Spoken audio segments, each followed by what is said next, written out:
The Green Book, Muammar al-Qaddafi.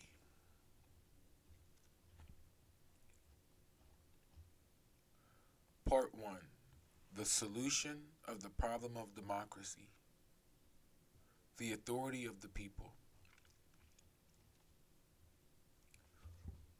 The instrument of government. The instrument of government is the prime political problem confronting human communities. The problem of the instrument of government entails questions of the following kind. What form should the exercise of authority assume? How ought societies to organize themselves politically in the modern world? Even conflict within a family is often a result of the failure to resolve this problem of authority. It has clearly become more serious with the emergence of modern societies. People today face this persistent question in new and pressing ways. Communities are exposed to the risks of uncertainty and suffer the grave consequences of wrong answers. Yet none has succeeded in answering it conclusively and democratically. The Green Book presents the ultimate solution to the problem of the proper instrument of government. All political systems in the world today are a product of the struggle for power between alternative instruments of government. This struggle may be peaceful or armed, as is evidenced among classes, sects, tribes, parties, or individuals. The outcome is always the victory of a particular governing structure, be it that of an individual, group, party, or class, and the defeat of the people, the defeat of genuine democracy. Political struggle that results in the victory of a candidate with, for example, 51% of the votes leads to a dictatorial governing body in the guise of a false democracy, since 49% of the electorate is ruled by an instrument of government they did not vote for, but which has been imposed upon them. Such is dictatorship. Besides, this political conflict may produce a governing body that represents only a minority. For when votes are distributed among several candidates, though one polls more than any other, the sum of the votes received by those who received fewer votes might well constitute an overwhelming majority. However, the candidate with fewer votes wins, and his success is regarded as legitimate and democratic. In actual fact, dictatorship is established under the cover of false democracy. This is the reality of the political systems prevailing in the world today. They are dictatorial systems, and it is evident that they falsify genuine democracy. Parliaments. Parliaments are the backbone of that conventional democracy prevailing in the world today. Parliament is a misrepresentation of the people, and parliamentary systems are a false solution to the problem of democracy. A parliament is originally founded to represent the people, but this in itself is undemocratic, as democracy means the authority of the people and not an authority acting on their behalf. The mere existence of a parliament means the absence of the people. True democracy exists only through the direct participation of the people, and not through the activity of the representatives. Parliaments have been a legal barrier between the people and the exercise of authority, excluding the masses from meaningful politics and monopolizing sovereignty in their place. People are left with only a facade of democracy, manifested in long queues to cast their election ballots. To lay bare the character of parliaments, one has to examine their origin. They are either elected from constituencies, a party, or a coalition of parties who are appointed. But all these procedures are undemocratic, for dividing the population into constituencies means that one member of a parliament represents thousands, hundreds of thousands, or millions of people, depending on the size of the population. It also means that a member keeps few popular organizational links with the electors, since he, like other members, is considered a representative of the whole people. This is what the prevailing traditional democracy requires. The masses are completely isolated from the representative, and he, in turn, is totally removed from them. Immediately after winning the electors' votes, the representative takes over the people's sovereignty and acts on their behalf. The prevailing traditional democracy endows the member of parliament with the sacredness and immunity which are denied to the rest of the people. Parliaments, therefore, have become a means of plundering and usurping the authority of the people. It has thus become the right of the people to struggle, through popular revolution, to destroy such instruments. The so-called parliamentary assemblies which usurp democracy and sovereignty and which stifle the will of the people. The masses have the right to proclaim reverberantly the new principle, no representation in lieu of the people. If parliament is formed from one party, as a result of its winning an election, it becomes a parliament of the winning party and not of the people. It represents the party and not the people, and the executive power of the parliament becomes that of the victorious party and not of the people. The same is true of the parliament of proportional representation, in which each party holds a number of seats proportional to their success in the popular vote. The members of the parliament represent their respective parties and not the people. And the power established by such a coalition is the power of the combined parties and not that of the people. Under such systems, the people are the victims whose votes are vied for by exploitative competing factions who dupe the people into political circuses that are outwardly noisy and frantic, but inwardly powerless and irrelevant. Alternatively, the people are seduced into standing in long, apathetic, silent queues to cast their ballots in the same way that they throw waste paper into dustbins. This is the this is the traditional democracy prevalent in the whole world. Whether it is represented by a one-party, two-party, multi-party, or non-party system.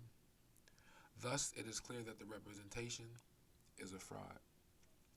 Moreover, since the system of elected parliaments is based on propaganda to win votes, it is a demagogic system in the real sense of the word. Votes can be bought and falsified. Poor people are unable to compete in the election campaigns, and the result is that only the rich get elected. Assemblies constituted by appointment or hereditary succession do not fall under any form of democracy. Philosophers, thinkers, and writers advocated the theory of representative parliaments at a time when peoples were unconsciously herded like sheep by kings, sultans, and conquerors. The ultimate aspiration of the people of those times was to have someone to represent them before such rulers. When even this aspiration was rejected, people waged bitter and protracted struggle to attain this goal. After the successful establishment of the age of the republics and the beginning of the era of the masses, it is unthinkable that democracy should mean the electing of only a few representatives to act on behalf of great masses. This is an obsolete structure. Authority must be in the hands of all of the people. The most tyrannical dictatorships the world has ever known have existed under the aegis of parliaments. The party. The party is a contemporary form of dictatorship. It is the modern instrument of dictatorial government. The party is the rule of a part over the whole.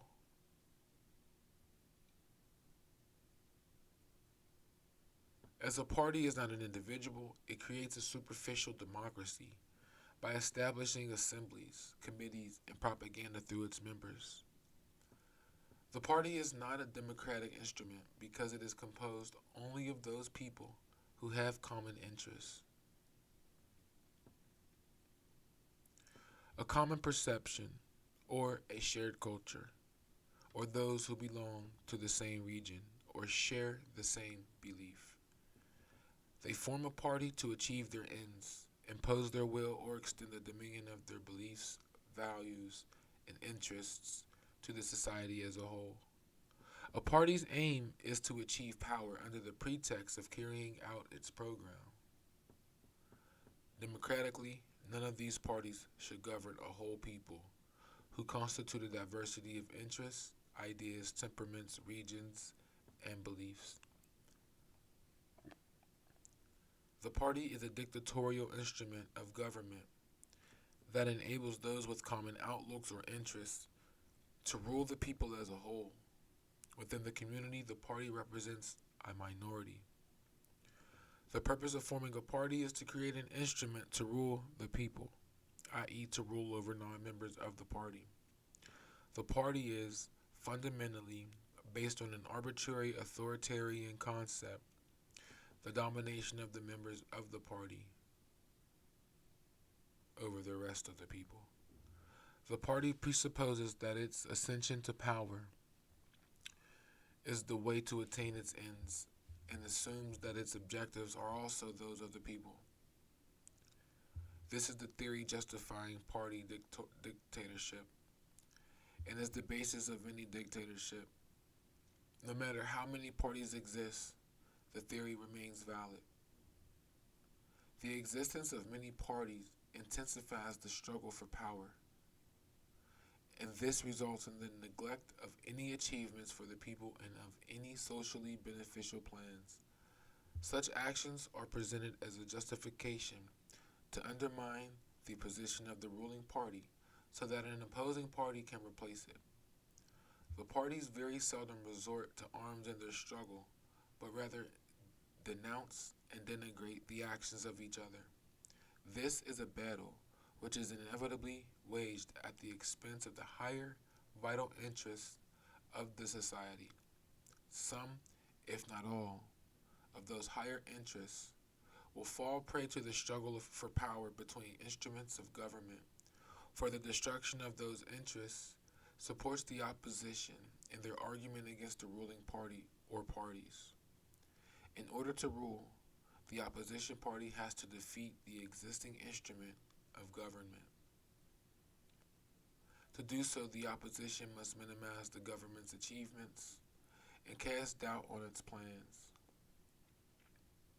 even though those plans may be beneficial to the society. Consequently, the interests and programs of the society become the victims of the party's struggle for power. Such struggle is, therefore, politically, socially, and economically destructive to the society, despite the fact that it creates political activity. Thus, the struggle results in the victory of another instrument of government, the fall of one party and the rise of another. It is, in fact, a defeat for the people, i.e., a defeat for democracy. Furthermore, parties can be bribed and corrupted either from inside or outside. Originally, the party is formed ostensibly to represent the people. Subsequently, the party leadership becomes representative of the membership, and the leader represents the party elite. It becomes clear that this partisan game is a deceitful farce based on a false form of democracy. It has a selfish authoritarian character based on maneuvers, intrigues, and political games. This confirms the fact that the party system is a modern instrument of dictatorship. The party system is an outright, unconvincing dictatorship, one which the world has not yet surpassed. It is, in fact, the dictatorship of the modern age. The parliament of the winning party is indeed a parliament of the party. For the executive power formed by this parliament is the power of the party over the people. Party power, which is supposedly for the good of the whole people, is actually the archenemy of a fraction of the people, namely the opposition party, or parties and their supporters. The opposition is, therefore, not a popular check on the ruling party, but rather is itself opportunistically seeking to replace the ruling party. According to modern democracy, the legitimate check on the ruling party is the parliament. The majority of those members are from that ruling party. That is to say, control is in the hands of the ruling party, and power is in the hands of the controlling party. Thus, the deception, falseness, and invalidity of the political theories dominant in the world today become obvious. From these emerge contemporary conventional democracy. The party represents a segment of the people, but the sovereignty of the people is indivisible. The party allegedly governs on behalf of the people, but in reality, the true principle of democracy is based upon the notion that there can be no representation in lieu of the people. The party system is the modern equivalent of the tribal or sectarian system. A society governed by one party is similar to one which is governed by one tribe or one sect. The party, as shown, represents the perception of a certain group of people, or the interests of one group in society, or one belief or one region. Such a party is a minority compared with the whole people, just as the tribe and the sect are. The minority has narrow, common, sectarian interests and beliefs from which a common outlook is formed. Only the blood relationship distinguishes a tribe from a party, and indeed a tribe might also be the basis for the foundation of a party. There is no difference between party struggle and tribal or sectarian struggles for power. Just as tribal and sectarian rule is politically unacceptable and inappropriate, likewise the rule under a party system. Both follow the same path and lead to the same end. The negative and destructive effects of the tribal or sectarian struggle on society is identical to the negative and destructive effects of the party struggle. Class. The political class system is the same as a party, tribal, or sectarian system, since a class dominates society in the same way that a party, tribe, or sect would.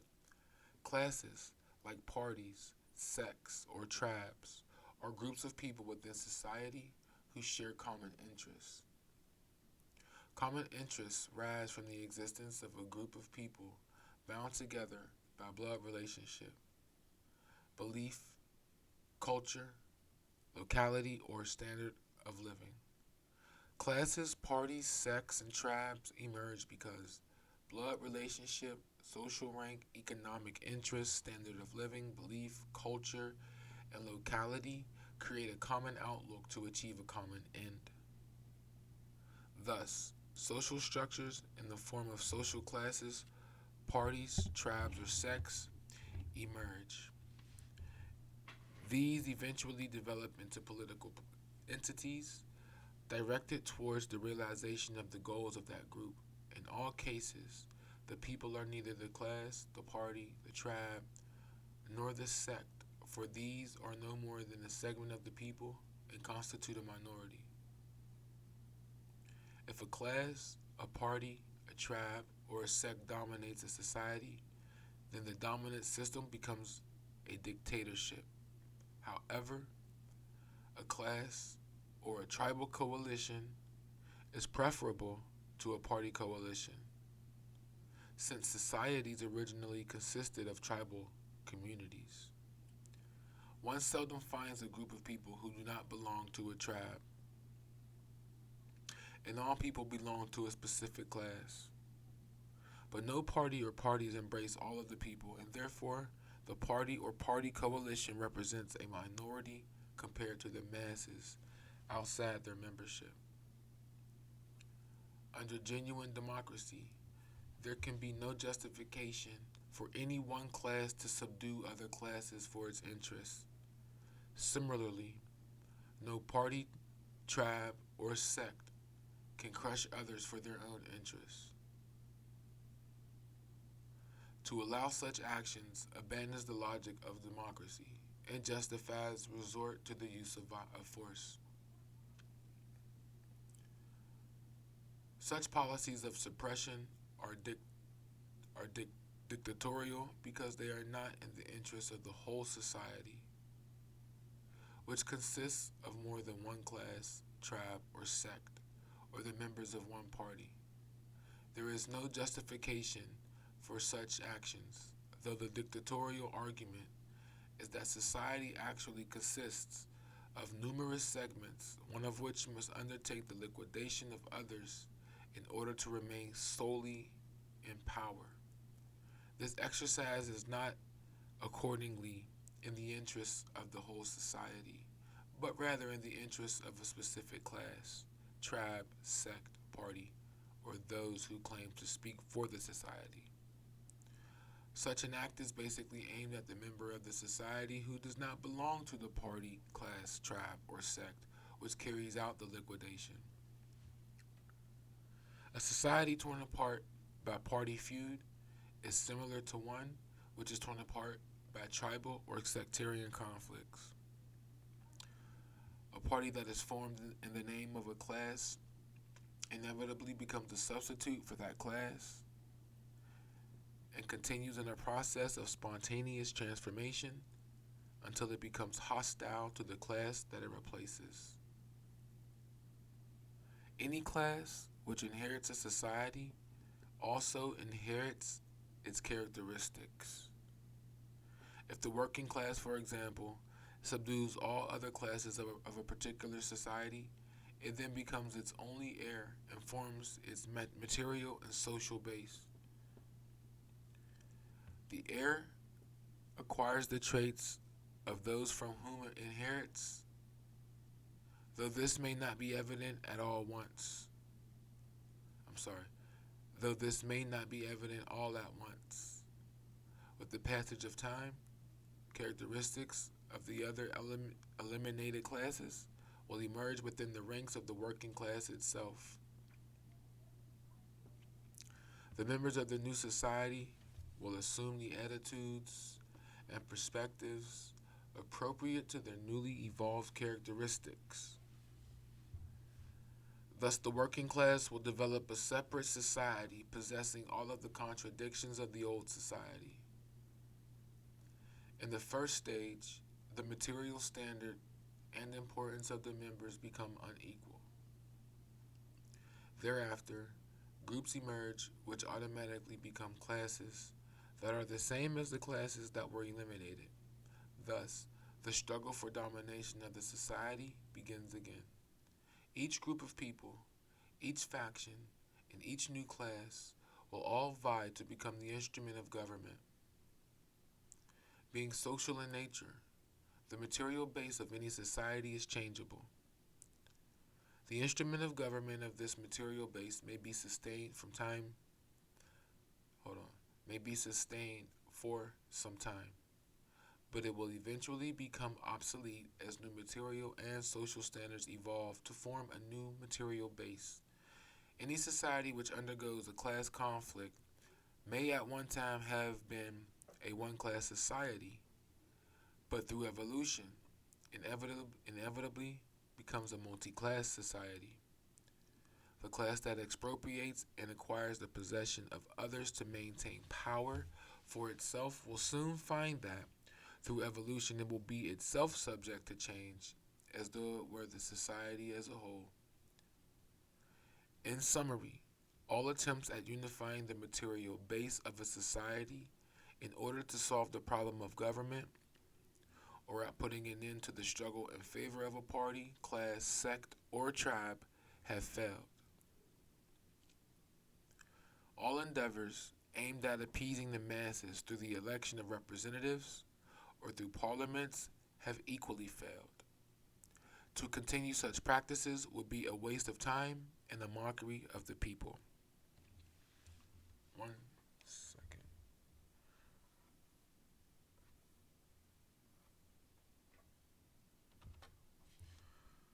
Plebiscites are a fraud against democracy.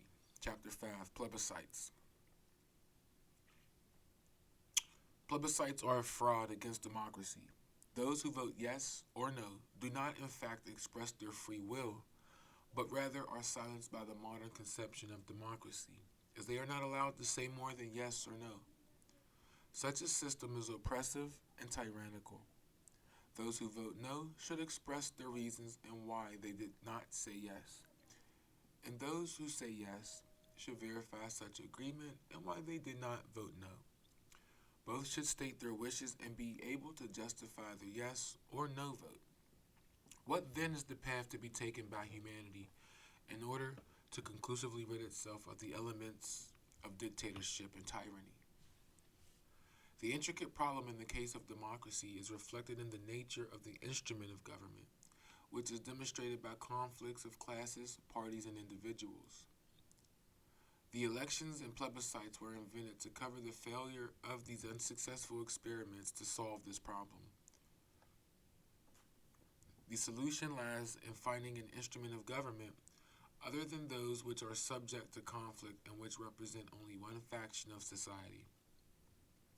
That is to say, an instrument of government which is not a party class, sect, or a tribe, but an instrument of government which is the people as a whole. In other words, we seek an instrument of government which neither represents the people nor speaks in their name. There can be no representation in lieu of the people, and representation is fraud. If such an instrument can be found, then the problem is solved and true popular democracy is realized. Thus, humankind would have terminated the eras of tyranny and dictatorships and replaced them with the authority of the people. The Green Book represents the ultimate solution to the problem of the instrument of government and indicates for the masses the path upon which they can advance from the age of dictatorship to that of genuine democracy. This new theory is based on the authority of the people without representation or deputation. It achieves direct democracy in an orderly and effective form. It is superior to the older attempts at direct democracy, which are impractical because they lacked popular organizations at base levels.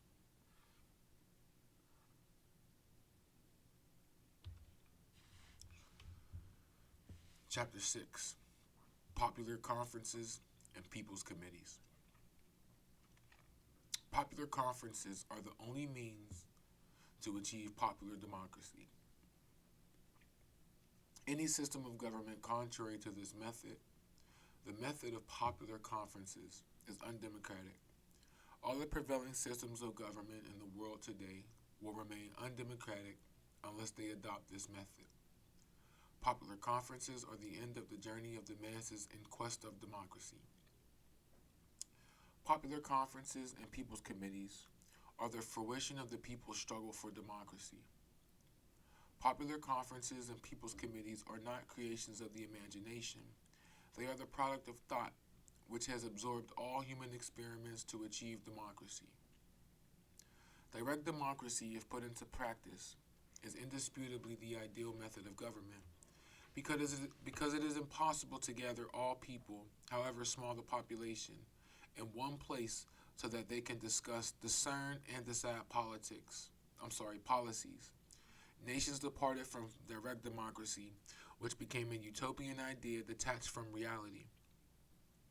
It was replaced by various theories of government, such as representative councils, party coalitions, and plebiscites, all of which isolated the masses and prevented them from managing their political affairs.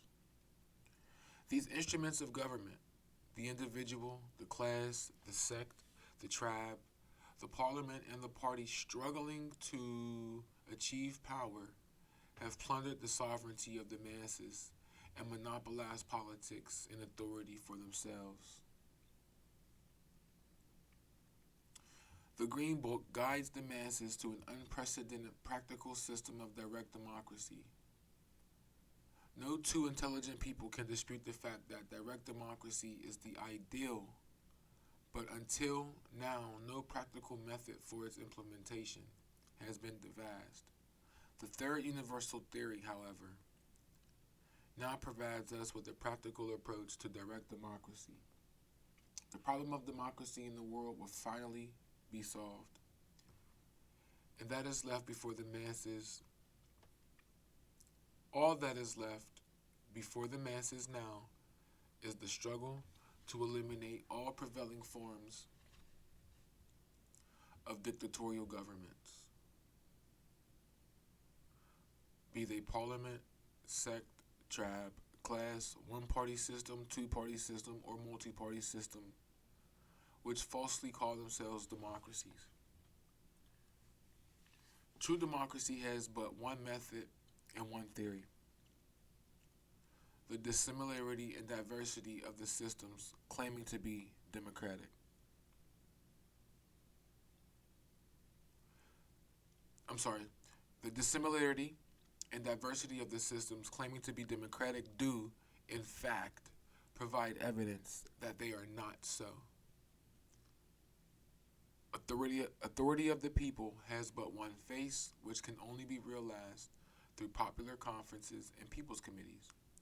There can be no democracy without popular conferences and committees everywhere. First, the people are divided into basic popular conferences. Each basic popular conference chooses its secretariat. The secretariats of all popular conferences together from non-basic popular conferences. Subsequently, the masses of the basic popular conferences select administrative people's committees to replace government administration. All public institutions are run by people's committees, which will be accountable to the basic popular conferences, which dictate the policy and supervise its execution. Thus, both the administration and the supervision become the people's and the outdated definition of democracy. Democracy is the supervision of the government by the people. Democracy is the supervision of the government by the people becomes obsolete. It will be replaced by the true definition. Democracy is the supervision of the people by the people. All citizens who are members of these popular conferences belong vocationally and functionally to various sectors and have therefore to form themselves into their own professional popular conferences in addition to being, by virtue of citizenship, members of the basic popular conferences or people's committees. Subjects dealt with by the popular conferences and people's committees will eventually take their final shape in the General People's Congress, which brings together the secretariats of the popular conferences and people's committees. Resolutions of the General People's Congress, which meets annually or periodically, are passed on the popular conferences and people's committees, which undertake the execution of those resolutions through the responsible committees, which are, in turn, accountable to the basic popular conferences. The General People's Congress is not a gathering of persons or members such as those of parliaments, but rather a gathering of the popular conferences and people's committees. Thus, the problem of the instrument of government is naturally resolved, and all dictatorial instruments disappear. The people become the instrument of government, and the dilemma of democracy in the world is conclusively solved. Chapter 7, The Law of Society. Law represents the other problem. parallel to that of the instrument of government, which has not been resolved. Although it was dealt with in different periods of history, the problem still persists today. For a committee or an assembly, ouch,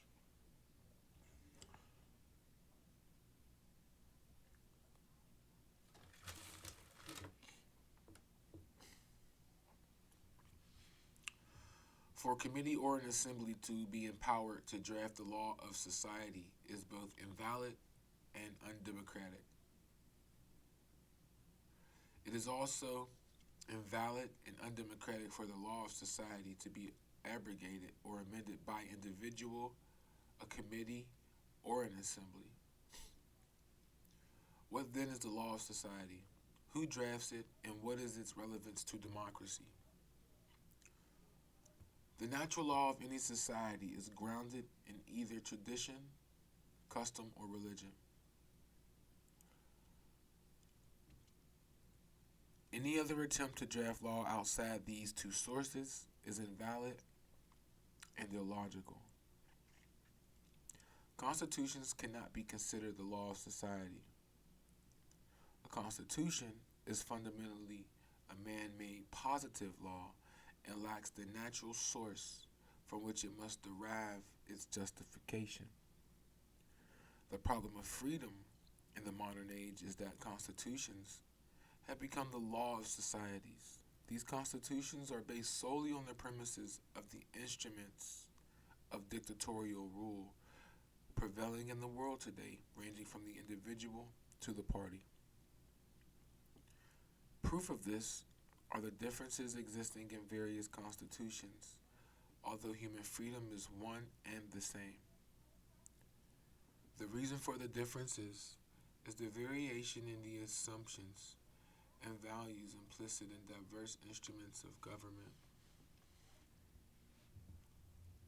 This is how freedom becomes vulnerable under contemporary forms of government. The method by which a specific modality of government seeks to dominate the people is contained in the Constitution. The people are compelled to accept it by virtue of the laws derived from that Constitution, which is itself the product of the tendencies within particular instruments of governments. The laws of the dictatorial instruments of government have replaced the natural laws, i.e., positive law has replaced natural law. Consequently, ethical standards have become confused. The human being is essentially physically and emotionally the same everywhere. Because of this fact, natural laws are applicable to all. However, constitutions, as conventional laws, do not perceive human beings equally. This view has no justification, except for the fact that it reflects the will of the instrument of government, be it an individual, an assembly, a class, or a party. That is why constitutions change when an alteration in the instruments of government takes place, indicating that a constitution is not natural law, but reflects the drive of the instrument of government to serve its own purpose. The abrogation of natural laws from human societies and their replacement by conventional laws is the fundamental danger that threatens freedom. Any ruling system must be made subservient to natural laws, not the reverse. The fundamental law of society must not be subject to historical drafting or composition. Its importance lies in being the decisive criterion in light of which truth and falsehood, right and wrong, and individual rights and duties can be judged. Freedom is threatened unless society adheres to a sacred law and establish rules that are not subject to alteration or change by any instrument of government. It is rather the responsibility of instrument of government to adhere to the laws of society. Unfortunately, people the world over are currently ruled by man-made laws that can be changed or abrogated, depending upon the struggle for power among competing forms of government. Conducting plebiscites on constitutions is often insufficient. Plebiscites are essentially a counterfeit of democracy, since a yes or a no is the only option. Moreover, under man-made law, people are compelled to vote on these plebiscites. Conducting a plebiscite on a constitution does not necessarily make a constitution the law of society.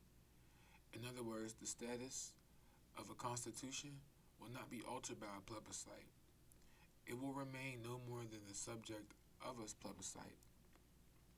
The law of society is an eternal human heritage that does not belong only to the living.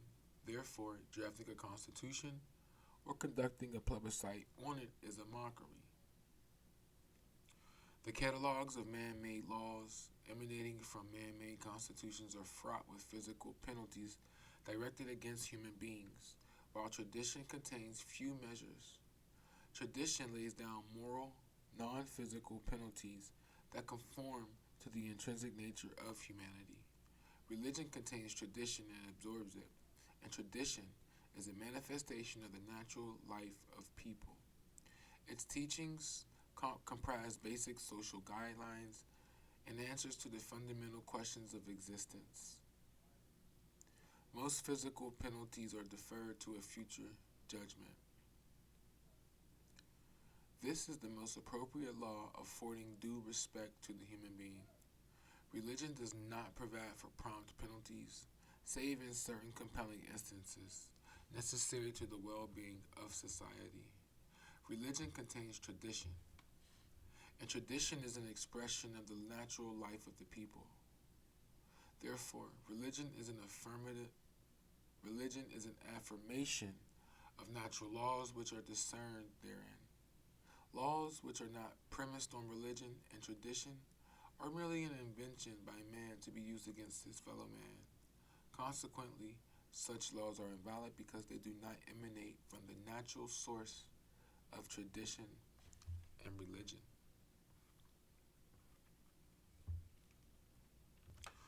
Chapter 8. Who supervises the conduct of society?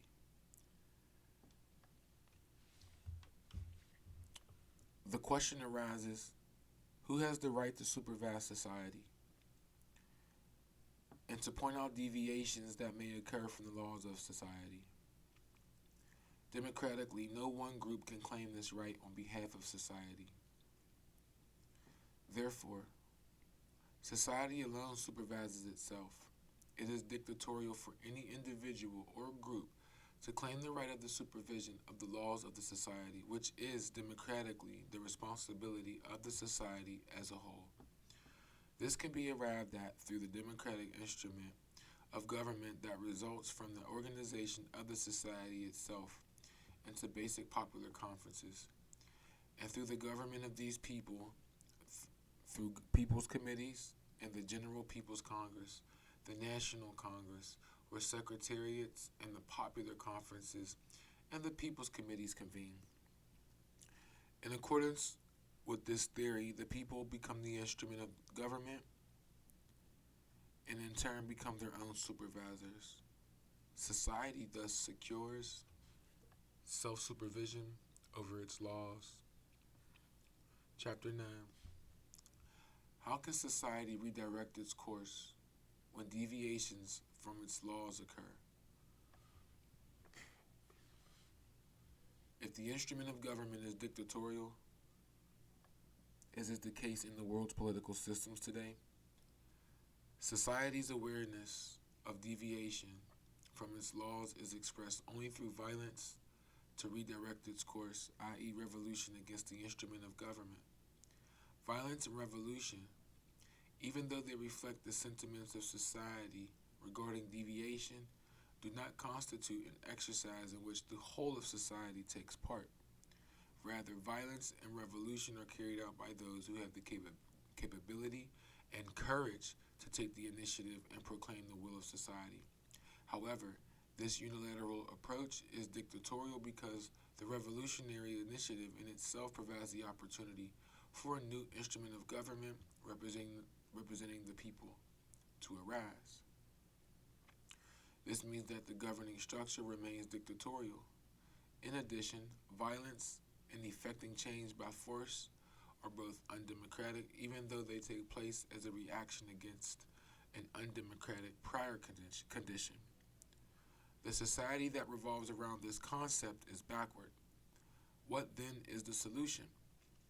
The solution lies in the people being themselves the instrument of government, whose authority is derived from basic popular conferences and the General People's Congress, in eliminating government administration and replacing it by people's committees.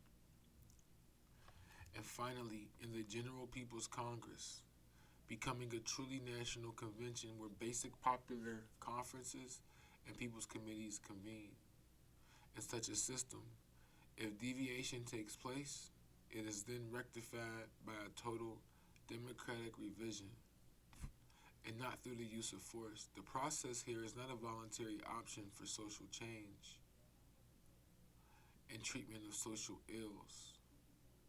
It is rather an inevitable result of the nature of this democratic system. In such a case, there is no outside group who can be held responsible for such deviation or against whom violence can be directed.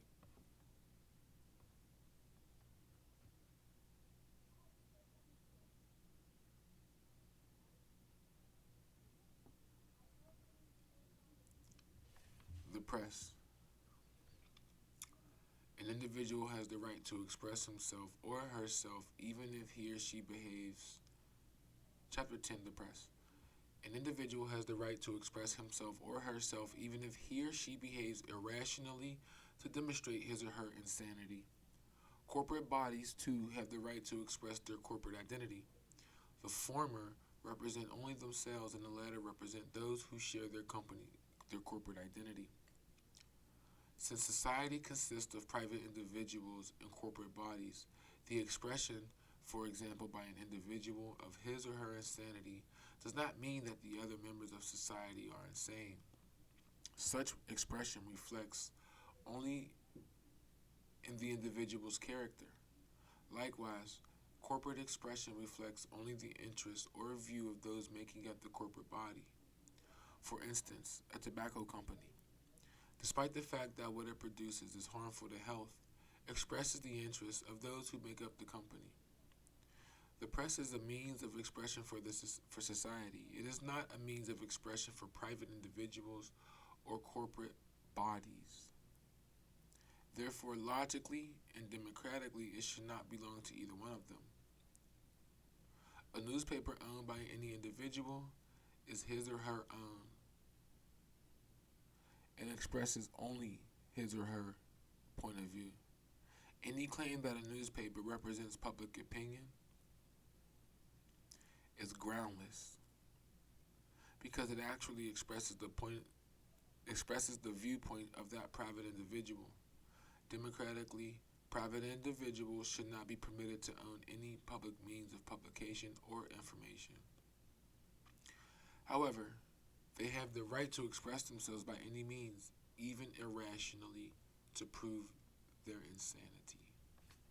Any journal issued by a professional sector, for example, is only a means of expression of that particular social group. It presents their own points of views and not that of the general public.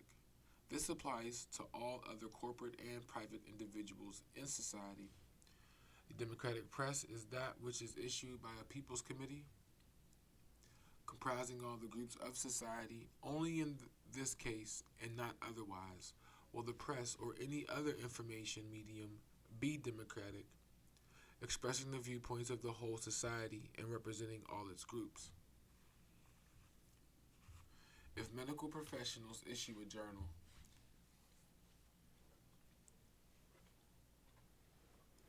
it must be purely medical. Similarly, this applies to other groups. Private individuals have the right to express only their own and not anyone else's opinion. What is known as the problem of the freedom of the press in the world will radically and democratically be solved. Because it is byproduct of the problem of democracy generally, the problem of freedom of the press cannot be solved independently of that of democracy in society as a whole. Therefore, the only solution to the persistent problem of democracy is through the third universal theory. According to this theory, the democratic system is a cohesive structure whose foundations are firmly laid on basic popular conferences and people's committees, which convene in a general people's congress. This is absolutely the only form of genuine democratic society. In summary, the era of the masses, which follows the age of the republics, excites the feelings and dazzles the eyes. But even though the vision of this era denotes genuine freedom of the masses and their happy emancipation from the bonds of external authoritarian structures, it warns also of the dangers of a period of chaos and demagoguery and the threat of a return to the authority of the individual, the sect, and party instead of the authority of the people. Theoretically, this is genuine democracy, but realistically, the strong always rules, i.e., the stronger party in the society is the one that rules.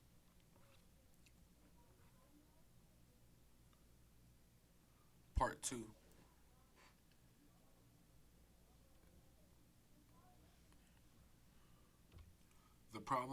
The solution of the economic problem, socialism. See, I didn't want to get into socialism and stuff yet. I don't want to know about all that yet. Just want to know players. The economic basis of the third universal theory. Important historical developments contributing to the solution of the problem of work and wages. The relationship between producers and owners, workers and employers, have occurred in recent history. These developments include the determination of fixed working hours, overtime pay, leaves, minimal wages, profit sharing, the participation of workers in administration, the banning of arbitrary dismissal, social security, the right to strike, and other provisions contained in labor codes of almost all contemporary legislation. Of no less significance are changes in the realm of ownership, such as the enactment of laws transferring private ownership to the state, and also those limiting income.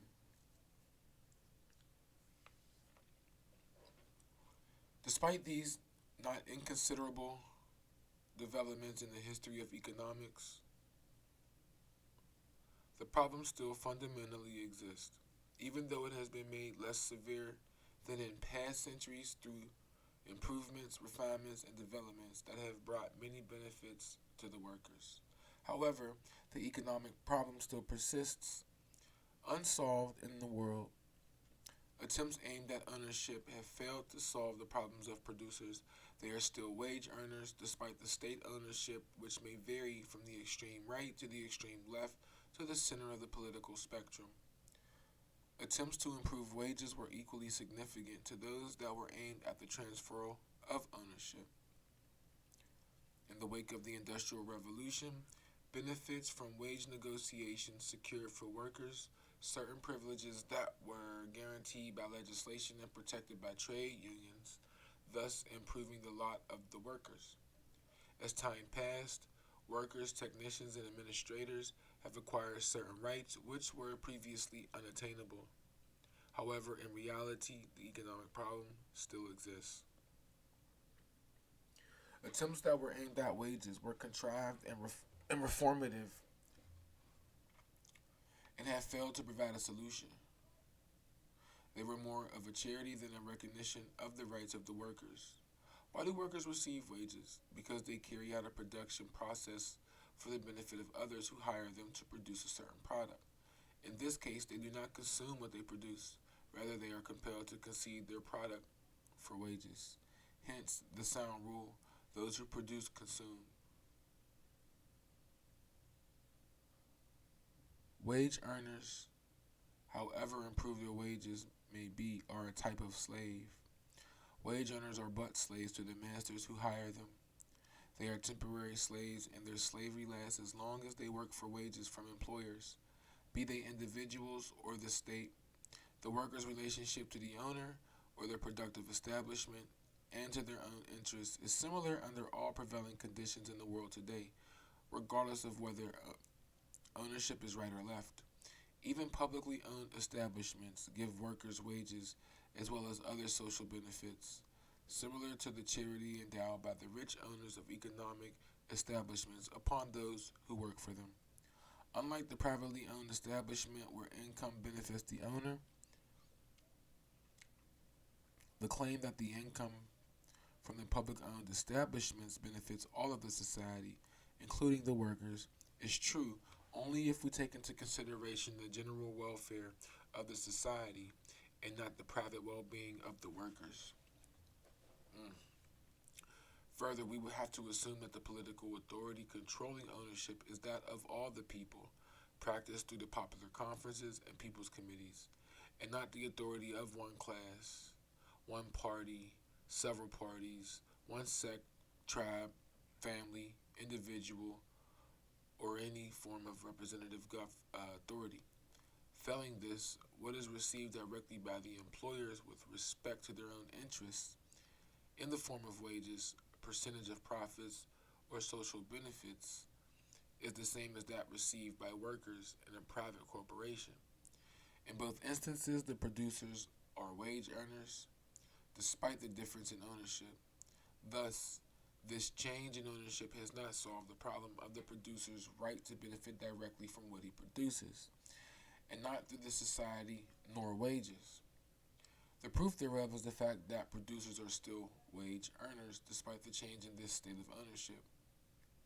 The ultimate solution lies in abolishing the wage system, emancipating people from its bondage, and reverting to the natural laws which define relationships before the emergence of classes, forms of governments, and man-made laws.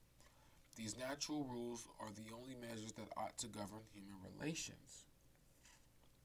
These natural laws have produced natural socialism based on equality among the components of economic production, and have maintained public consumption almost equal to natural production among individuals. The exploitation of man by man and the possession by some individuals of more of the general wealth than their needs required is a manifest departure from the natural rule and the beginning of distortion and corruption in the life of the human community. It heralds the start of the exploitative society.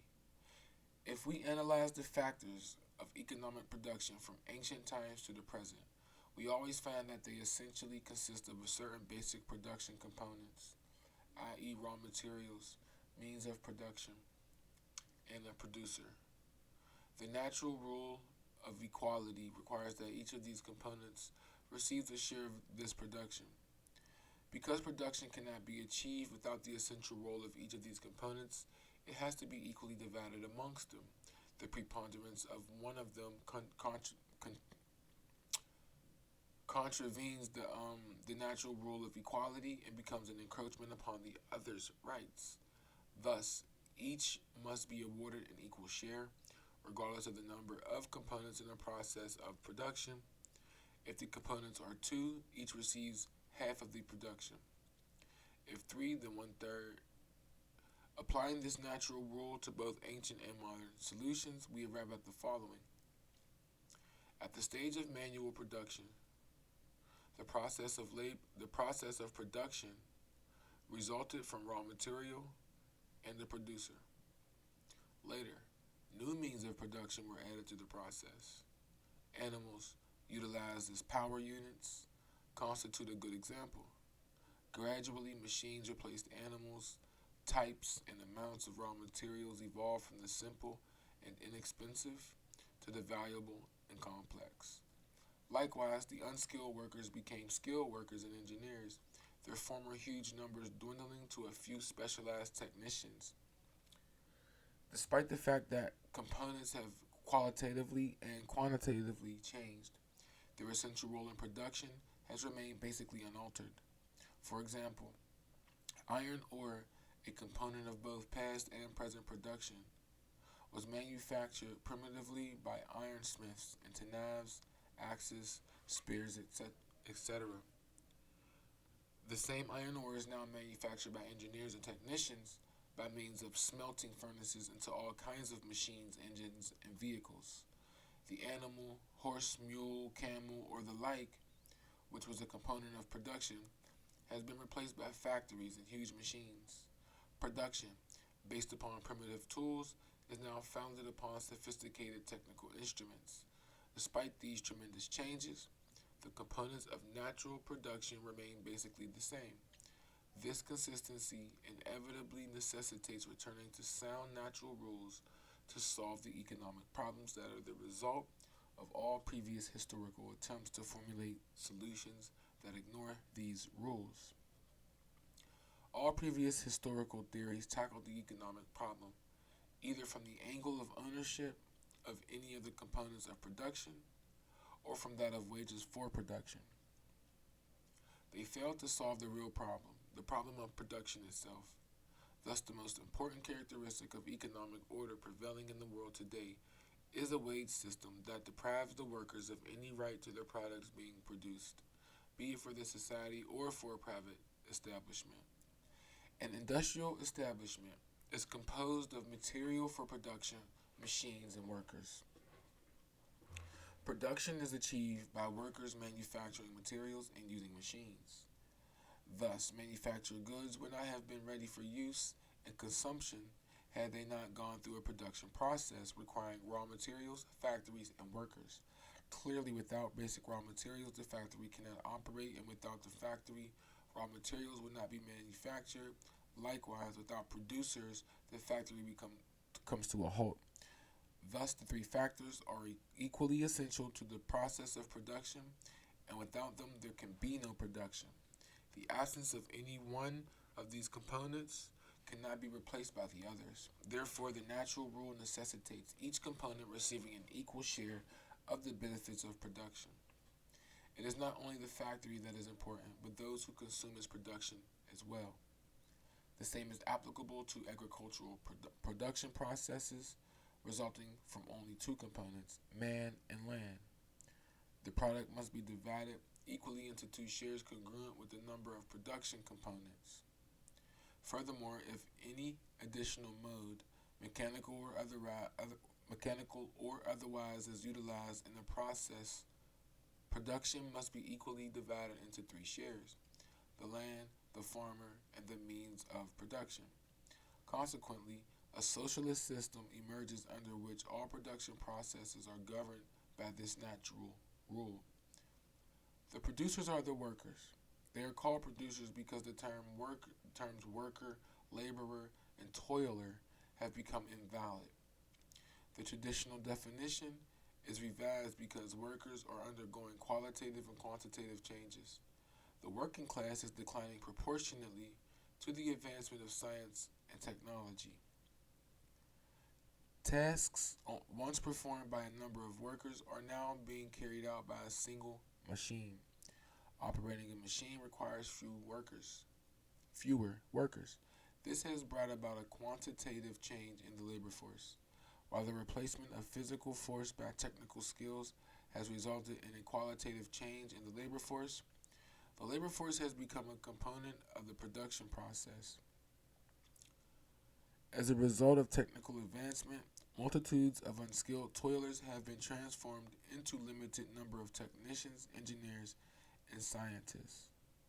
Consequently, trade unions will subsequently disappear and be replaced by syndicates of engineers and technicians. Scientific advancement is an irreversible gain for humankind. Thanks to this process, illiteracy will be eliminated and unskilled workers will become a temporary phenomenon destined to gradual disappearance. However, even in this new environment, persons will always remain the basic component in the production process. And this is not some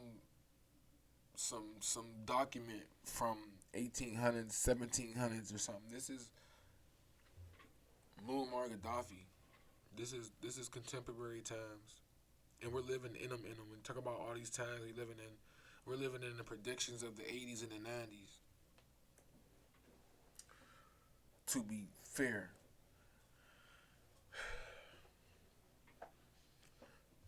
chapter 12, need. The freedom of a human being is lacking if his or her needs are controlled by others. For need may lead to the enslavement of one person by another. Furthermore, exploitation is caused by need. Need is an intrinsic problem, and conflict is initiated by the control of one's needs by another.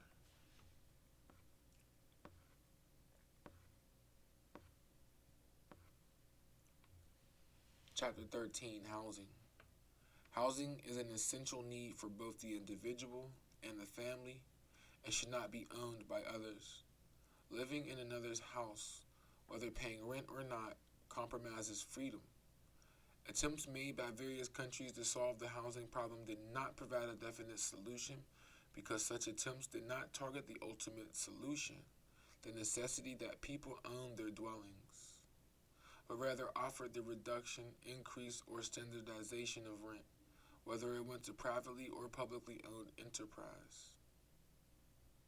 In a socialist society, no one, including the society itself, has the right to control people's needs.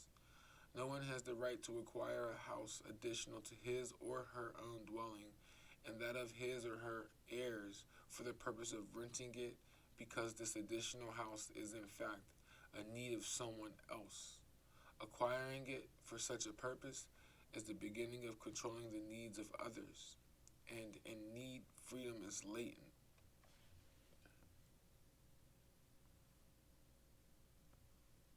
14. Income. Income is an imperative need for man.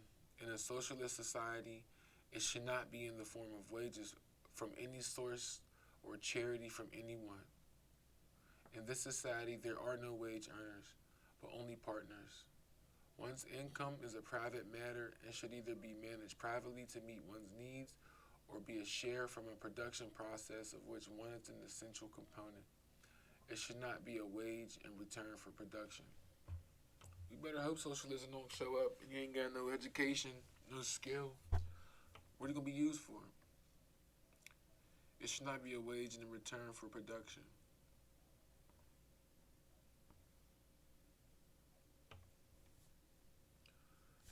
Means of transportation. 15.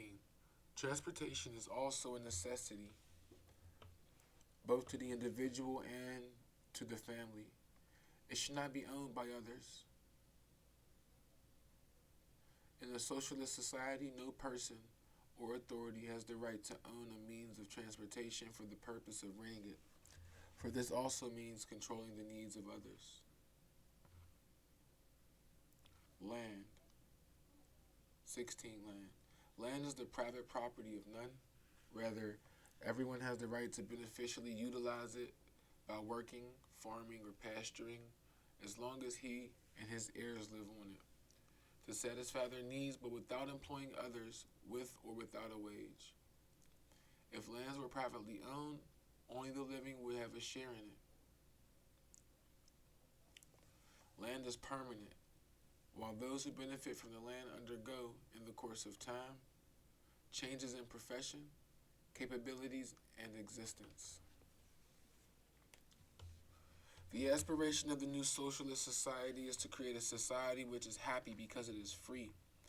This can only be achieved by satisfying man's material and spiritual needs, and that in turn comes about through the liberation of these needs from the control of others. Satisfaction of these needs must be attained without exploiting or enslaving others. Otherwise, the aspirations of the new socialist society are contradicted. Thus, the citizen in this new society secures his material needs either through self-employment or by being a partner in a collectively owned establishment or by rendering public service to society, which in turn provides for his material needs. Economic activity in the new socialist society is a productive one, aimed at the satisfaction of material needs. It is not an unproductive activity, nor one which seeks profit for surplus savings beyond the satisfaction of such needs. This, according to the new socialist basis, is unacceptable. The legitimate purpose for private economic activities is only to satisfy one's needs, because the wealth of the world, as well as that of each individual society, is infinite at each stage. No one has the right to undertake an economic activity whereby wealth exceeding the satisfaction of one's needs can be amassed. Such accumulations are, in fact, the deprived right of others. One only has the right to save from his own production, and not by employing others, or to save at the expense of his or her own needs and not of others. If economic activity is allowed to extend beyond the satisfaction of needs, some will require more than required for their needs, while others will be deprived. Some will acquire more than required for their needs, while others will be deprived. The savings which are in excess of one's needs are another person's share of the wealth of society. Allowing private economic activity to amass wealth beyond the satisfactions allowing private economic activity to amass wealth beyond the satisfaction of one's needs, and employing others to satisfy one's needs or beyond, or to secure savings, is the very essence of exploitation. Work for wages, in addition to being enslavement, as previously mentioned, is void of incentives because the producer is a wage earner and not a partner.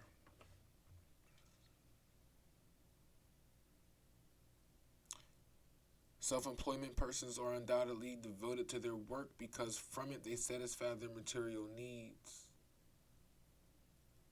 Likewise, those who work in a collective establishment are also devoted to their work because they are partners in it, and they satisfy their material needs from the production.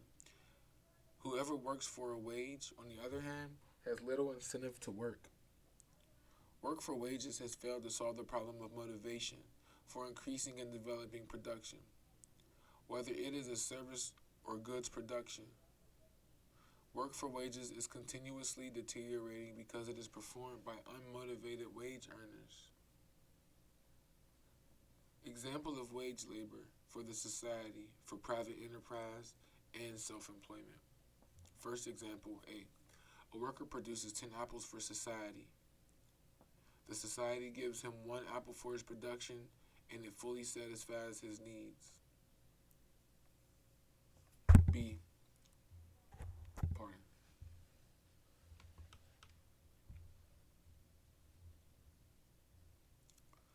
A worker produces 10 apples for society. The society gives him 1 apple for his production, which does not satisfy his needs. Second example. A worker produces 10 apples for another person and gets wages less than the price of 1 apple. Third example. A worker produces 10 apples for himself. The conclusion.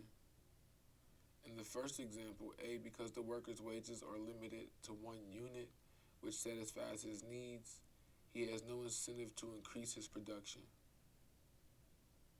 Thus, all the labor force that works for society is psychologically apathetic.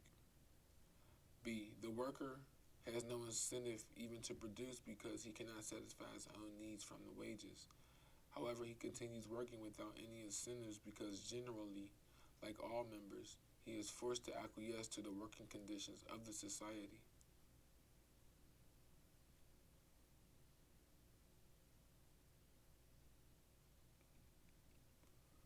In the second example, the worker works basically to get wages and not to produce.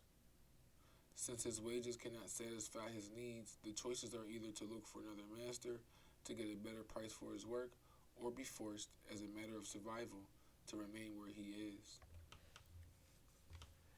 In the third example, the self-employed alone is the one who produces eagerly and voluntarily.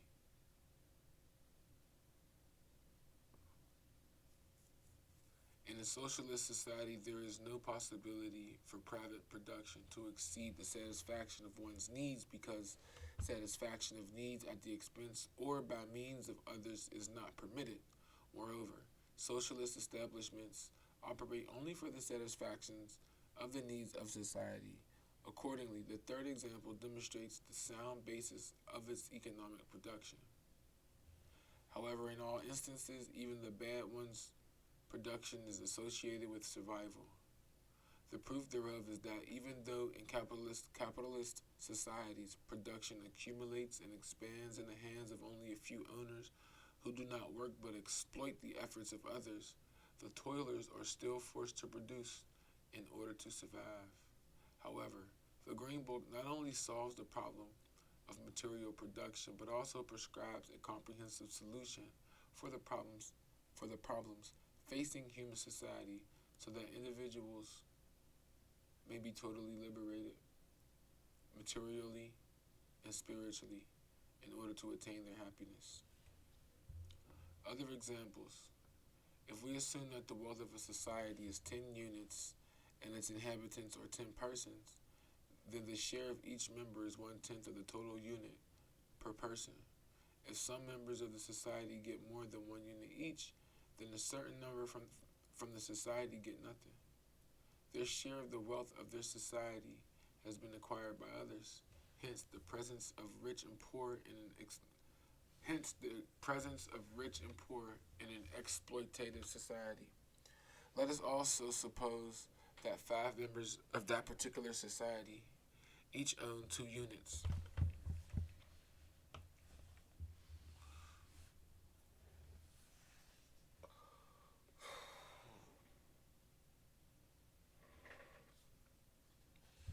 In such a case, half of the society is deprived of their rights to the wealth of their society, for what should be theirs has been acquired by others.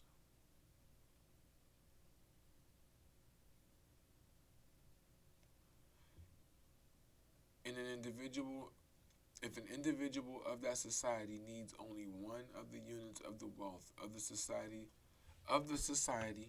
to satisfy his needs, then those who possess more than 1 unit are in fact seizing the rights of other members of the society. Because the 1 unit is all that is required to satisfy the needs of an individual, the additional units are acquired for the purpose of savings. This can only be achieved at the expense of the needs of others, the acquisition of others sharing this wealth. This is the reason behind the existence of those who hoard and do not spend. Hold on. Those who save beyond the satisfaction of their needs, and the existence of those who beg and are deprived of their right to the wealth of the society and do not find enough to consume. Such is an act of plunder and theft, yet according to the unjust and exploitative rules governing such a society, it is legitimate and overt.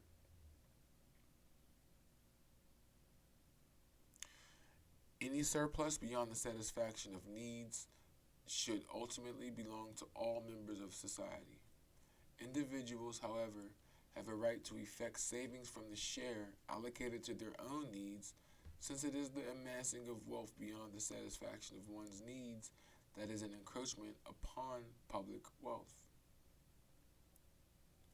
The industrious and skillful in a society have no right as a result of this disadvantage. The industrious and skillful in a society have no right as a result of this advantage to take from the shares of others. They can use their talents to satisfy their own needs and save from those needs. Like any other member of the society, the aged and the mentally and physically disabled should have their fair share of the wealth of the society. The wealth of a society may be likened to a supply establishment or a store providing a certain number of people with daily rations satisfying their needs. Each person has a right to save from such provisions what he wants, i.e., to consume or save whatever portions of his share he decides, utilizing his talents and skill for such purposes. However, Those who use their talents to acquire excessively from the supply establishment and are undoubtedly thieves. Therefore, those using their skills to acquire wealth exceeding the satisfaction of their needs are in fact infringing upon the public right, namely the wealth of society, which is like the store in the said example. Disparity in the wealth of individuals in the new socialist society is not tolerated, save for those rendering certain services to the society for which they are accorded an amount congruent with their services. Individuals' shares only differ relative to the amount of production or public service rendered in one. Hold up. Alright, run that back. Therefore, those using their skill to acquire wealth exceeding the satisfaction of their needs are, in fact, infringing upon the public right, namely, the wealth of society, which is like the store in the said example. Disparity in the wealth of individuals in the new socialist society is not tolerated, save for those rendering certain services to the society for which they are accorded an amount congruent with their services. Individual shares only differ relative to the amount of production or public service rendered in excess. Hence, human experiences through history have produced a new experiment and a unique attempt to culminate the struggle of persons to complete their freedom, to achieve happiness through satisfying their needs, to ward off exploitation by others, to put an end to tyranny, and to find a method to distribute the wealth of the society equitably without exploiting others or compromising their needs. It is the theory of the fulfillment of needs for the emancipation of humanity. The new socialist society is but a dialectical outcome of the unjust relationships prevailing in the world today. The new socialist society will introduce the natural solution: privately owned property to satisfy one's needs without exploitation, and collective property in which the producers are partners, replicating private enterprise. Replacing private enterprise, which is based on the production of others without recognizing their right to a just share of the product. Whoever possesses the house in which you dwell, the vehicle in which you ride, or the income on which you live possesses your freedom or part of it. Freedom is indivisible. For people to be happy, they must be free. And to be free, they must possess the possibility of satisfying their own needs. Whoever possesses the means of fulfilling your needs controls or exploits you and may enslave you despite any legislation to the contrary. The material needs of people that are basic and personal start with food, housing, clothing, and transport, and must be regarded as private and sacred, and their satisfaction should not depend on hire. To satisfy these material needs through rent gives the original owner the right to interfere in your personal life and to control your imperative needs, even if the original owner be the society in general. The original owner can usurp your freedom and take away your happiness. The interference of the original owner may include repossessing your clothes, even leaving you naked on the street. Likewise, the owner of your means of transportation may leave you stranded on the sidewalk, and the owner of your house may make you homeless. People's imperative needs cannot be regulated by legal or administrative procedures.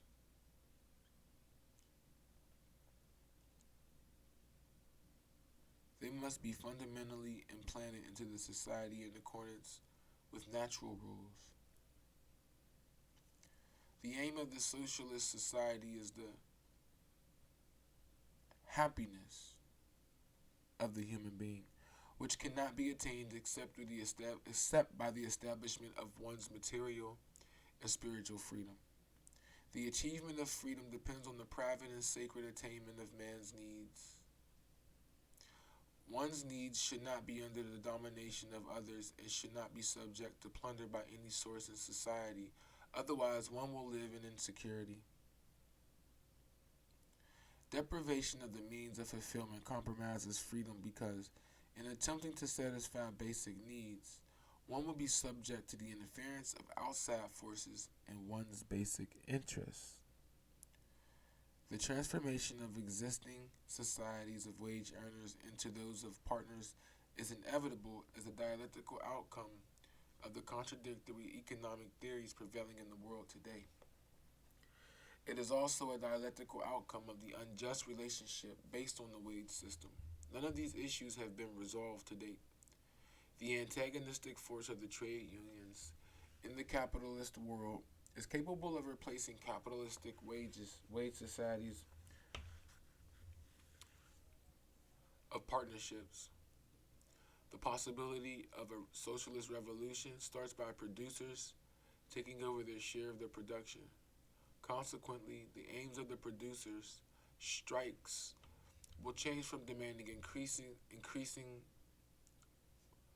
Consequently, the aims of the producers' strikes will change from demanding increases in wages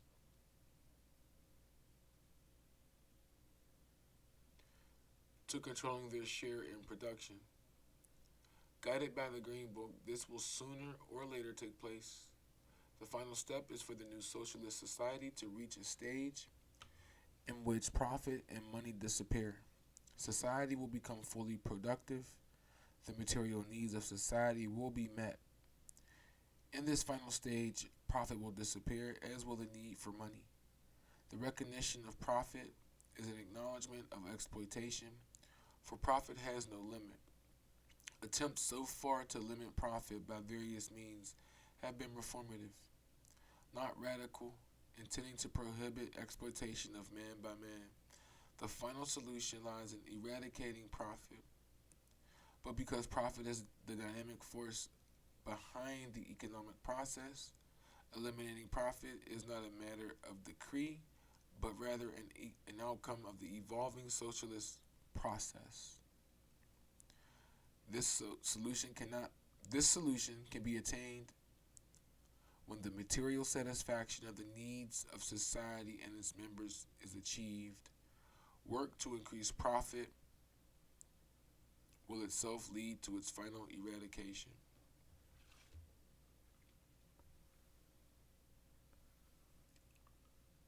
'17. Domestic servants. Domestic servants, paid or unpaid, are a type of slave. Indeed, they are the slaves of the modern age. Since the new socialist society is based on partnership and not on a wage system, natural socialist rules do not apply to domestic servants because they render services rather than the production. Services have no tangible material product and cannot be divided into shares according to the natural socialist rules. Domestic servants have no alternative but to work for wages, or even be unpaid in the worst of situations. As wage earners are a type of slave and their slavery exists as long as they work for wages, domestic servants, whose position is lower than that of wage earners in economic establishments and corporations, have an even greater need to be emancipated from the society of wage labor and the society of slaves. Domestic servants is a phenomenon that comes next to slavery. The third universal theory heralds emancipation from the fetters of injustice, despotism, exploitation, and economic and political hegemony for the purpose of establishing a society of all the people where all are free and share equally in authority, wealth, and arms. Freedom will then triumph definitively and universally. The Green Book thus defines the path of liberation to masses of wage earners and domestic servants in order that human beings may achieve freedom. The struggle to liberate domestic servants from their status of slavery and to transform them into partners, where their material production can be divided into its necessary basic components, is an inevitable process. Households should be serviced by their inhabitants. Essential household services should not be performed by domestic servants, paid or unpaid, but by employees who can be promoted in rendering their service and can enjoy social and material benefits as any other public employee would.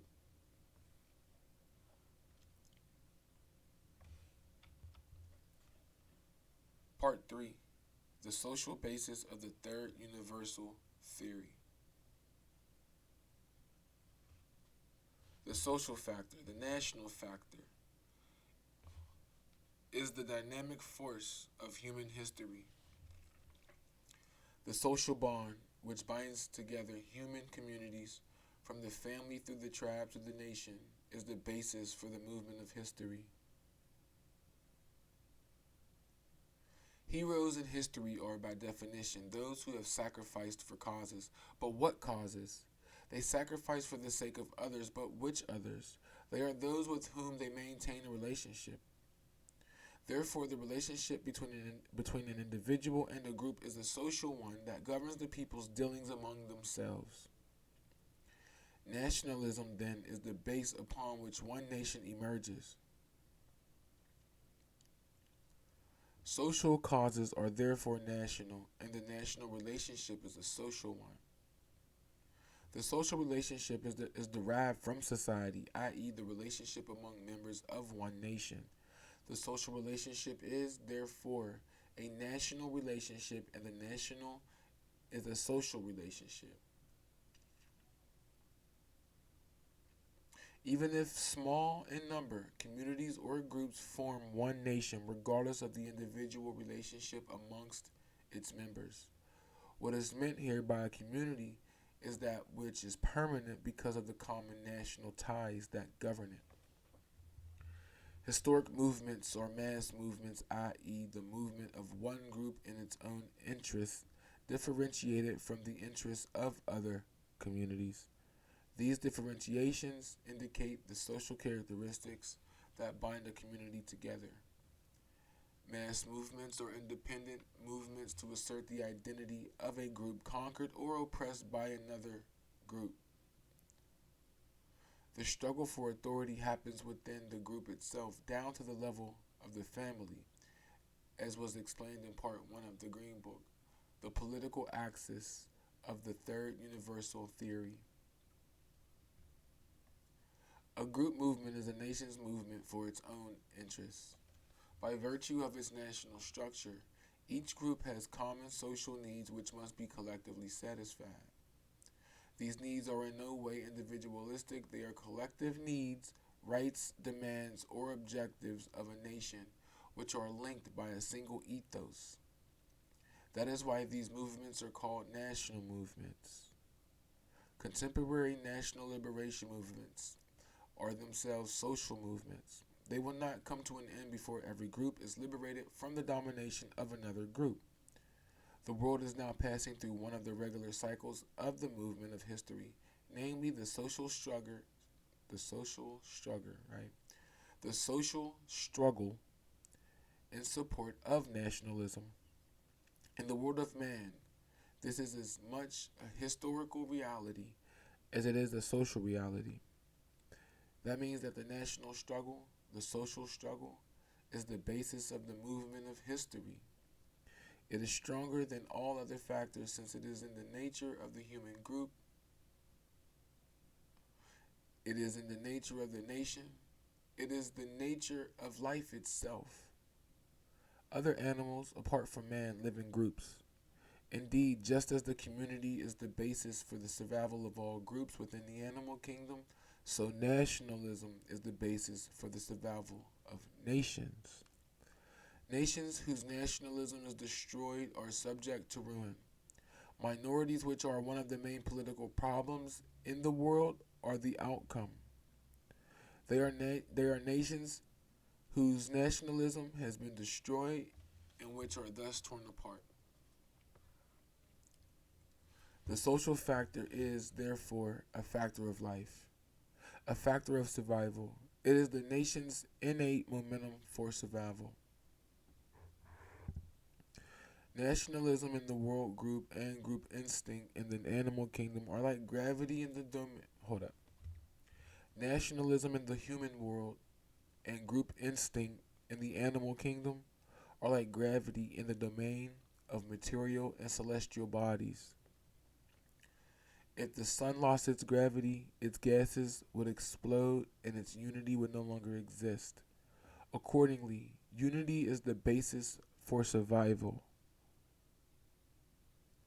The factor of unity in any group is a social factor in man's case, nationalism. For this reason, human communities struggle for their own national unity, the basis for their survival.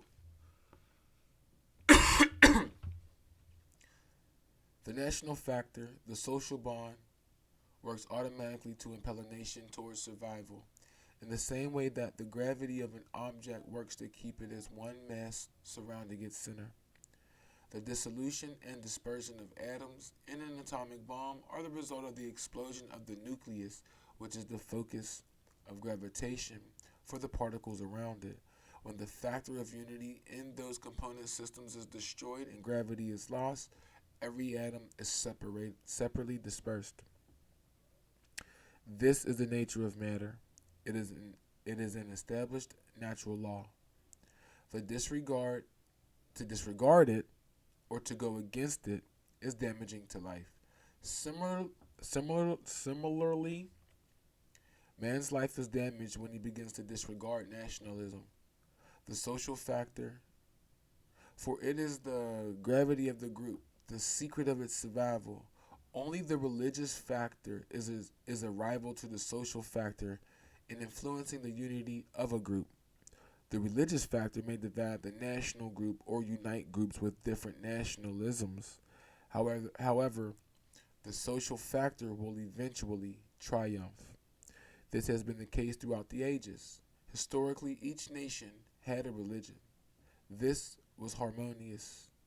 Eventually, however, differences arose, which became a genuine case of conflict and instability in the lives of people throughout the ages. A sound rule is that each nation should have a religion. For it to be otherwise is abnormal. Such an abnormality creates an unsound situation which becomes a real cause for disputes within one national group. There is no other solution but to be harmonious with the natural rule, i.e., each nation has a single religion.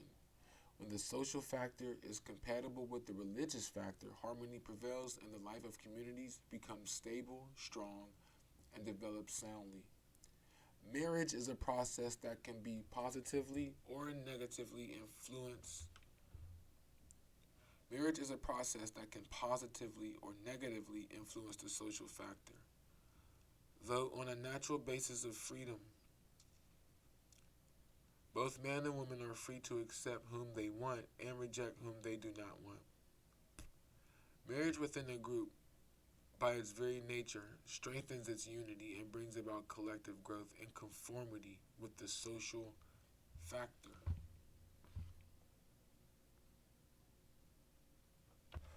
19. The family.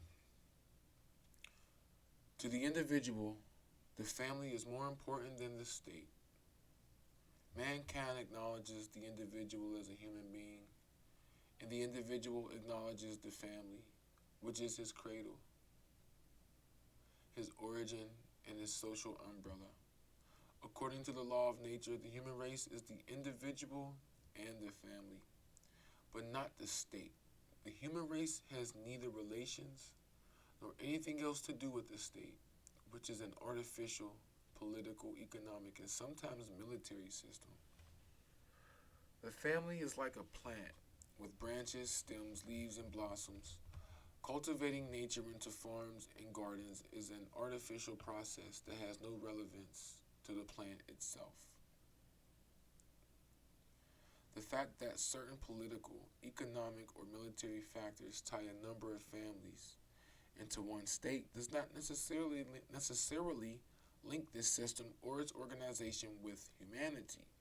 Similarly, any situation, position, or proceeding that results in the dispersion, decline, or loss of the family is inhuman. unnatural, and oppressive. Analogous to any procedure, measure, or action that destroys a plant and its branches and withers its leaves and blossoms. Societies in which the existence of unity of the family become threatened due to any circumstance are similar to fields whose plants experience uprooting, drought, fire, weathering, or death. The blossoming garden or field is one whose plants grow, blossom, and pollinate naturally. The same holds true of human societies. The flourishing society is that in which the individual grows naturally within the family and the family within the society. The individual is linked to the larger family of humankind, like a leaf is to a branch or a branch to a tree. They have no value or life if they are separated. The same holds true for individuals if they are separated from their families. The individual without a family has no value or social life. If human society reaches the stage where the individual lives without a family, it would then become a society of tramps without roots, like artificial plants.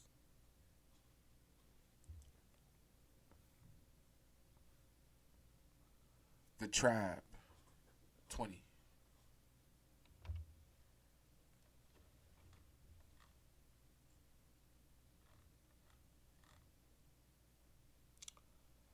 I mean, I don't know how far back I gotta go because I wasn't reading. It was on pause. So let's go back.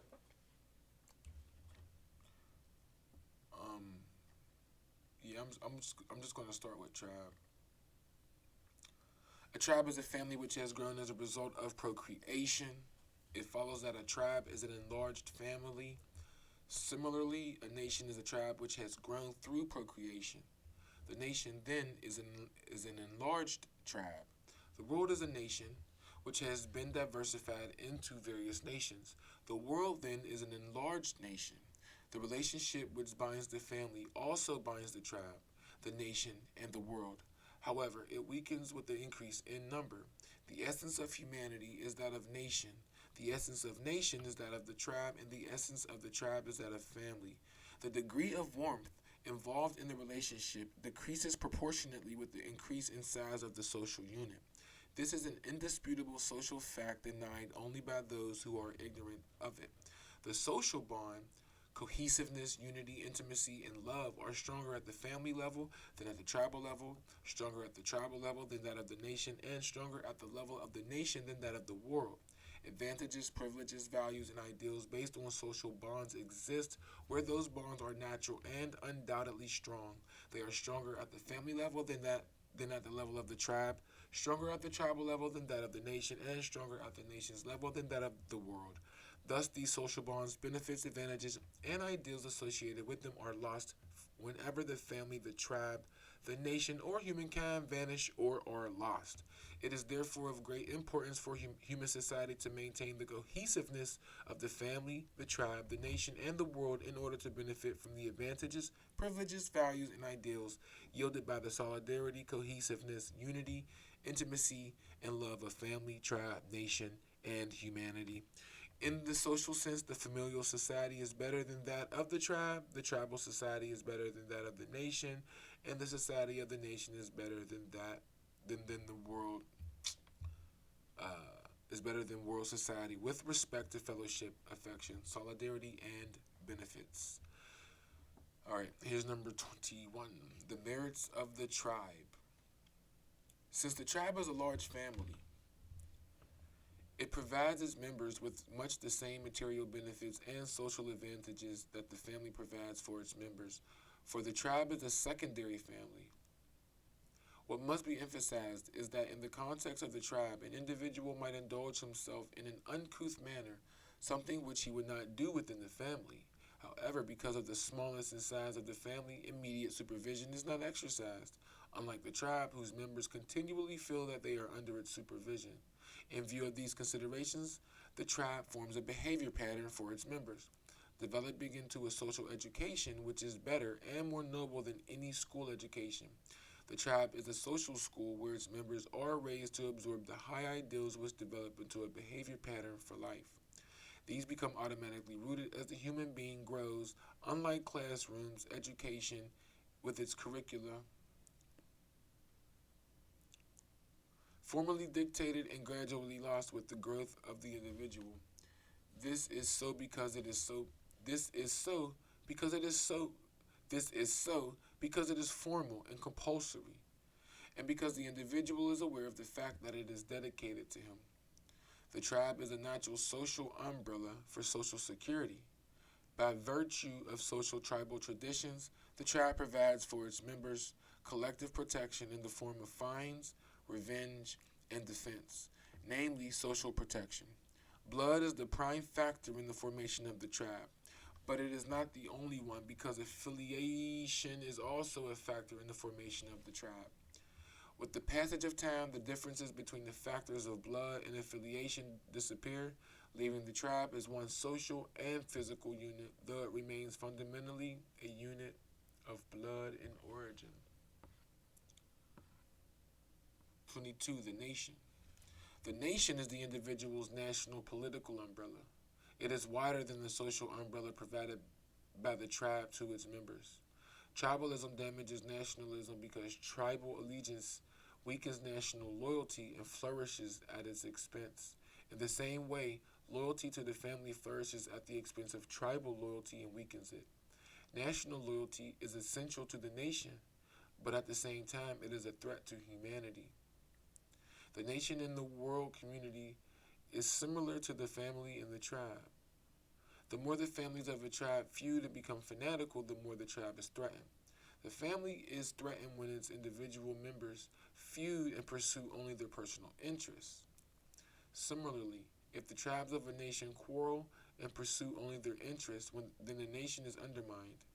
National fanaticism expressed in the use of force against weak nations or national progress, which is at the expense of other nations, is evil and harmful to humanity.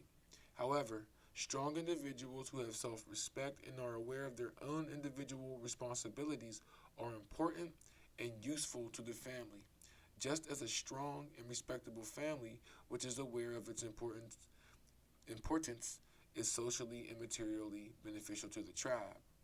Equally useful to the whole world is a progressive, productive, and civilized nation. The national political structure is damaged when it descends to a lower social level, namely the family and tribe, and attempts to act in their manner and to adopt their views. The nation is an enlarged family which has passed through the period of the tribe and through the diversification of tribes that have branched out from one common source. It also includes those members who affiliated themselves with its destiny. The family likewise grows into a nation only after passing through the period of the tribe and its diversification, as well as through the process of affiliation which comes about as a result of interaction between various communities in a society. Inevitably, this is achieved over a long period of time. Although the passage of time creates new nations, it also helps to fragment old ones. Common origin and common destiny through affiliation are the two historical bases for any nation, though origin ranks and affiliation second. A nation is not defined only by origin, even though origin is its basis and beginning. In addition to its origin, a nation is formed by human affiliations through the course of history, which induce a group of people to live in one area of land, develop a common history, form one heritage, and face the same destiny. A nation, irrespective of blood bond, is formed through a sense of belonging and a shared destiny. But why has the map of the earth witnessed great nations that have disappeared to give way to the rise of other nations? Is the reason only political, without any relationship to the social aspect of the third universal theory? Or is it social and so properly the concern of this part of the Green Book?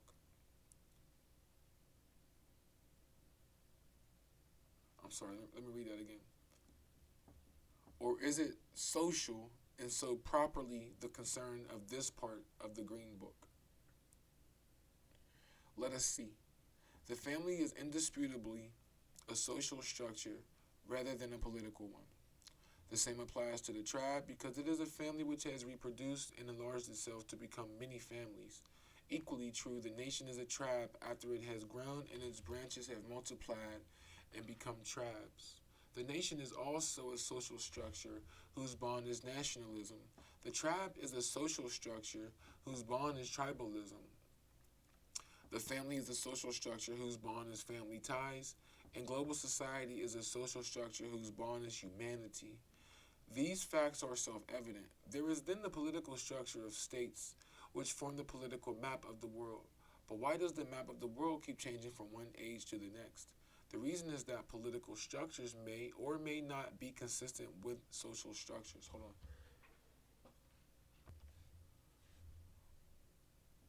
When political structure and social reality are congruent, as in the case of the nation state, it lasts and does not change. If a change is forced by external colonialism or internal collapse, it reappears under the banner of national struggle, national revival, or national unity. When a political structure embraces more than one nation, its map will be torn up by each nation gaining independence under the banner of its respective nationhood. Thus, the maps of the empires which the world has witnessed have been torn up because they were composed of a number of nations. When every nation clings strongly to its national identity and seeks independence, political empires are torn up and their components revert to their social origins. This is evidently clear through the history of the world when reviewed through the ages. But why were those empires made up of different nations? The answer is that the state is not a social structure like the family, the tribe, and the nation, but rather a political entity created by several factors, the simplest and foremost of which is nationalism. The national state is the only political form which is consistent with the natural social structure.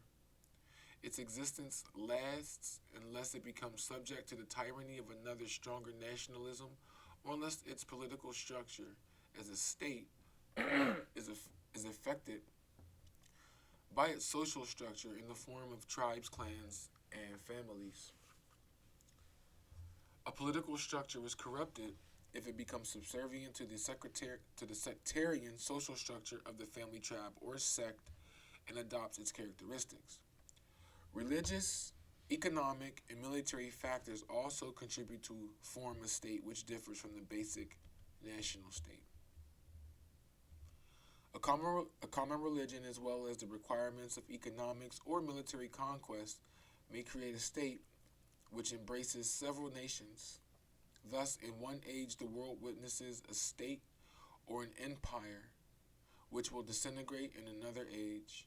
When the spirit of nationalism emerges stronger than religious loyalties or conflict flares up between different nationalisms, which were brought together, for example, by one religion, each nation becomes independent and recovers its social structure. That empire then disappears. The role of religion resurfaces when the religious spirit emerges stronger than the spirit of nationalism. Consequently, the various nationalisms are unified under the banner of religion until the national role appears once again, and so on. All states which are composed of several nationalities, for whatever reason, religion, economics, military power, or man-made ideology, will be destroyed by national conflict until each nation obtains its independence, because the social factor will inevitably triumph over the political factor. Despite political circumstances which necessitate the establishment of a state, the basis for the life of individuals is the family, and extends to the tribe, the nation, and eventually to all humanity. The essential factor is the social factor. Nationalism is a permanent factor. Stress should be laid on social reality and family care in order to bring up an integrated, well-educated human. Care should then be given to the tribe as a social umbrella and a natural social school which develops its members at the post-family stage. The nation then follows. The individual learns social values mainly from the family and the tribe, which form a natural social structure created by no particular individual. Taking care of the family is in the interest of the individual, just as the care of the tribe is in the interest of the family, the individual, and the nation. It is part of the national identity. The social factor, the national factor, is the real constant dynamic force behind history. To disregard the national bond of human communities and to establish a political system in contradiction to social reality establishes only a temporary structure which will be destroyed by the movement of the social factor of these groups, i.e., the national integrity and dynamicism of each community. These facts are innate in the life of humankind and are not intellectual conjectures. Every individual in the world should be aware of these realities and work accordingly so that his actions may be worthwhile. To avoid deviation, disorder, and damage in the life of human groups, which are the result of a lack of understanding and respect for these principles of human life, it is necessary to know these proven realities.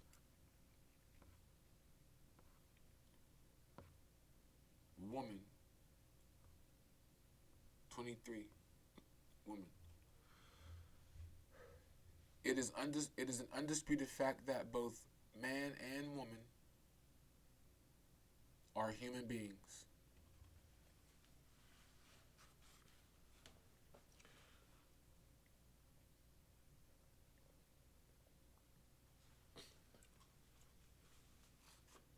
It is an undisputed fact that both man and woman are human beings. It follows as a self evident fact that woman and man are equal as human beings. Discrimination against woman by man is a flagrant act of oppression without justification, for woman eats and drinks as man eats and drinks. Woman loves and hates as man loves and hates. Woman thinks, learns, and comprehends as man thinks, learns, and comprehends. Woman, like man, needs shelter, clothing, and transportation. Woman feels hunger and thirst as man feels hunger and thirst. Woman lives and dies as man lives and dies. But why are there men and women? Human society is composed neither of men alone nor of women alone. It is made up of naturally it is made up naturally of men and women. Why were not only men created? Why were not only women created? After all, what is the difference between men and women or man and woman? Why was it necessary to create men and women? There must be a natural necessity for the existence of man and woman, rather than man only or woman only. It follows that neither of them is exactly like the other, in the fact that a natural difference exists between men and women is proved by the created existence of men and women. This necessarily means that there is a role for each one of them corresponding to the difference between them. Accordingly, there must be different prevailing conditions for each one in order that they perform their naturally different roles. To comprehend these roles, we must understand the difference in the created nature of man and woman, that is, the natural difference between the two. Women are females and men are males. According to gynecologists, women menstruate every month or so, while men, being male, do not menstruate or suffer during the monthly period. A woman, being a female, is naturally subject to monthly bleeding. When a woman does not menstruate, she is pregnant. If she is pregnant, she becomes, due to pregnancy, less active for about a year, which means that all her natural activities are seriously reduced until she delivers her baby. When she delivers her baby or has a miscarriage, she suffers puerperium, a condition attendant on delivery or miscarriage.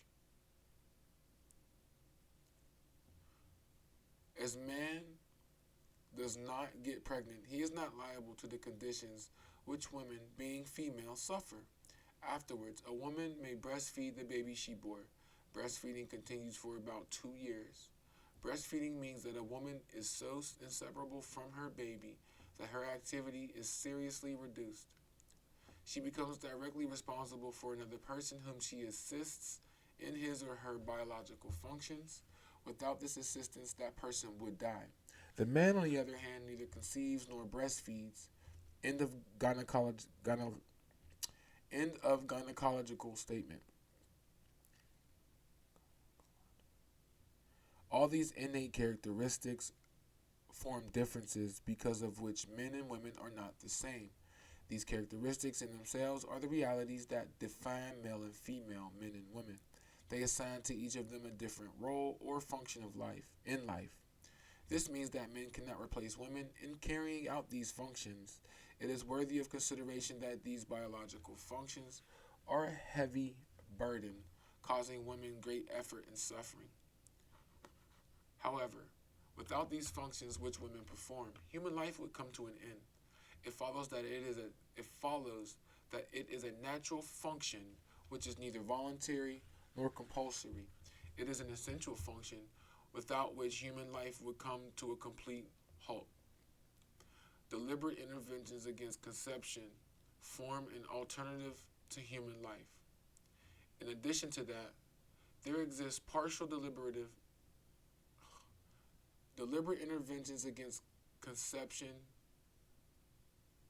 form an alternative to human life. In addition to that, there exists partial deliberative, hold on, partial deliberate intervention against conception as well as against breastfeeding. All these are links in a chain of actions and contradiction to natural life, which is tantamount to murder. For a woman to kill herself in order not to conceive, deliver, and breastfeed is within the realm of deliberate artificial interventions in contradiction with the nature of life epitomized by marriage, conception, breastfeeding, and maternity. They differ only in degree. To dispense with the natural role of a woman in maternity, nurseries replacing mothers, is a start in dispensing with the human society and transforming it into a merely biological society with an artificial way of life. To separate children from their mothers and to cram them into nurseries is a process by which they are transformed into something very close to chicks, for nurseries are similar to poultry farms into which chicks are crammed after they are hatched. Nothing else would be as appropriate and suitable to the human being and his dignity as natural motherhood. Children should be raised by their mothers in a family where the true principles of motherhood, fatherhood, and comradeship of brothers and sisters prevail, and not in an institution resembling a poultry farm. Even poultry, like the rest of the numbers of the animal kingdom, need motherhood as a natural phase. Therefore, breeding them on farms similar to nurseries is against their natural growth. Even their meat is artificial rather than natural. Meat from mechanized poultry farms is not tasty and may not be nourishing because the chicks are not naturally bred and are not raised in the protective shade of natural motherhood. The meat of wild birds is more tasty and nourishing because they are naturally fed. As for children who have neither family nor shelter, society is their guardian, and only for them should society establish nurseries and related institutions. It is better for them to be taken care of by society rather than by individuals who are not their parents. If a test were carried out to discover whether the natural propensity of the child is towards its mother or the nursery, the child would opt for the mother and not the nursery. Since the natural tendency of a child is towards its mother, she is the natural and proper person to give the child the protection of nursing. Sending a child to a nursery in place of its mother is coercive and oppressive and against its free and natural tendencies. Natural growth for all living things is free and healthy growth. To substitute a nursery for a mother is coercive action against free and sound growth. Children who are shipped off to a nursery are consigned compulsorily or by exploitation and simple-mindedness. They are driven to nurseries purely by materialistic and not by social considerations. If coercion and childish simple-mindedness were removed, they would certainly reject the nursery and cling to their mothers. The only justification for such an unnatural and inhuman process is the fact that the woman is in a position unsuitable to her nature, i.e., she is compelled to perform duties which are unsocial and anti motherhood.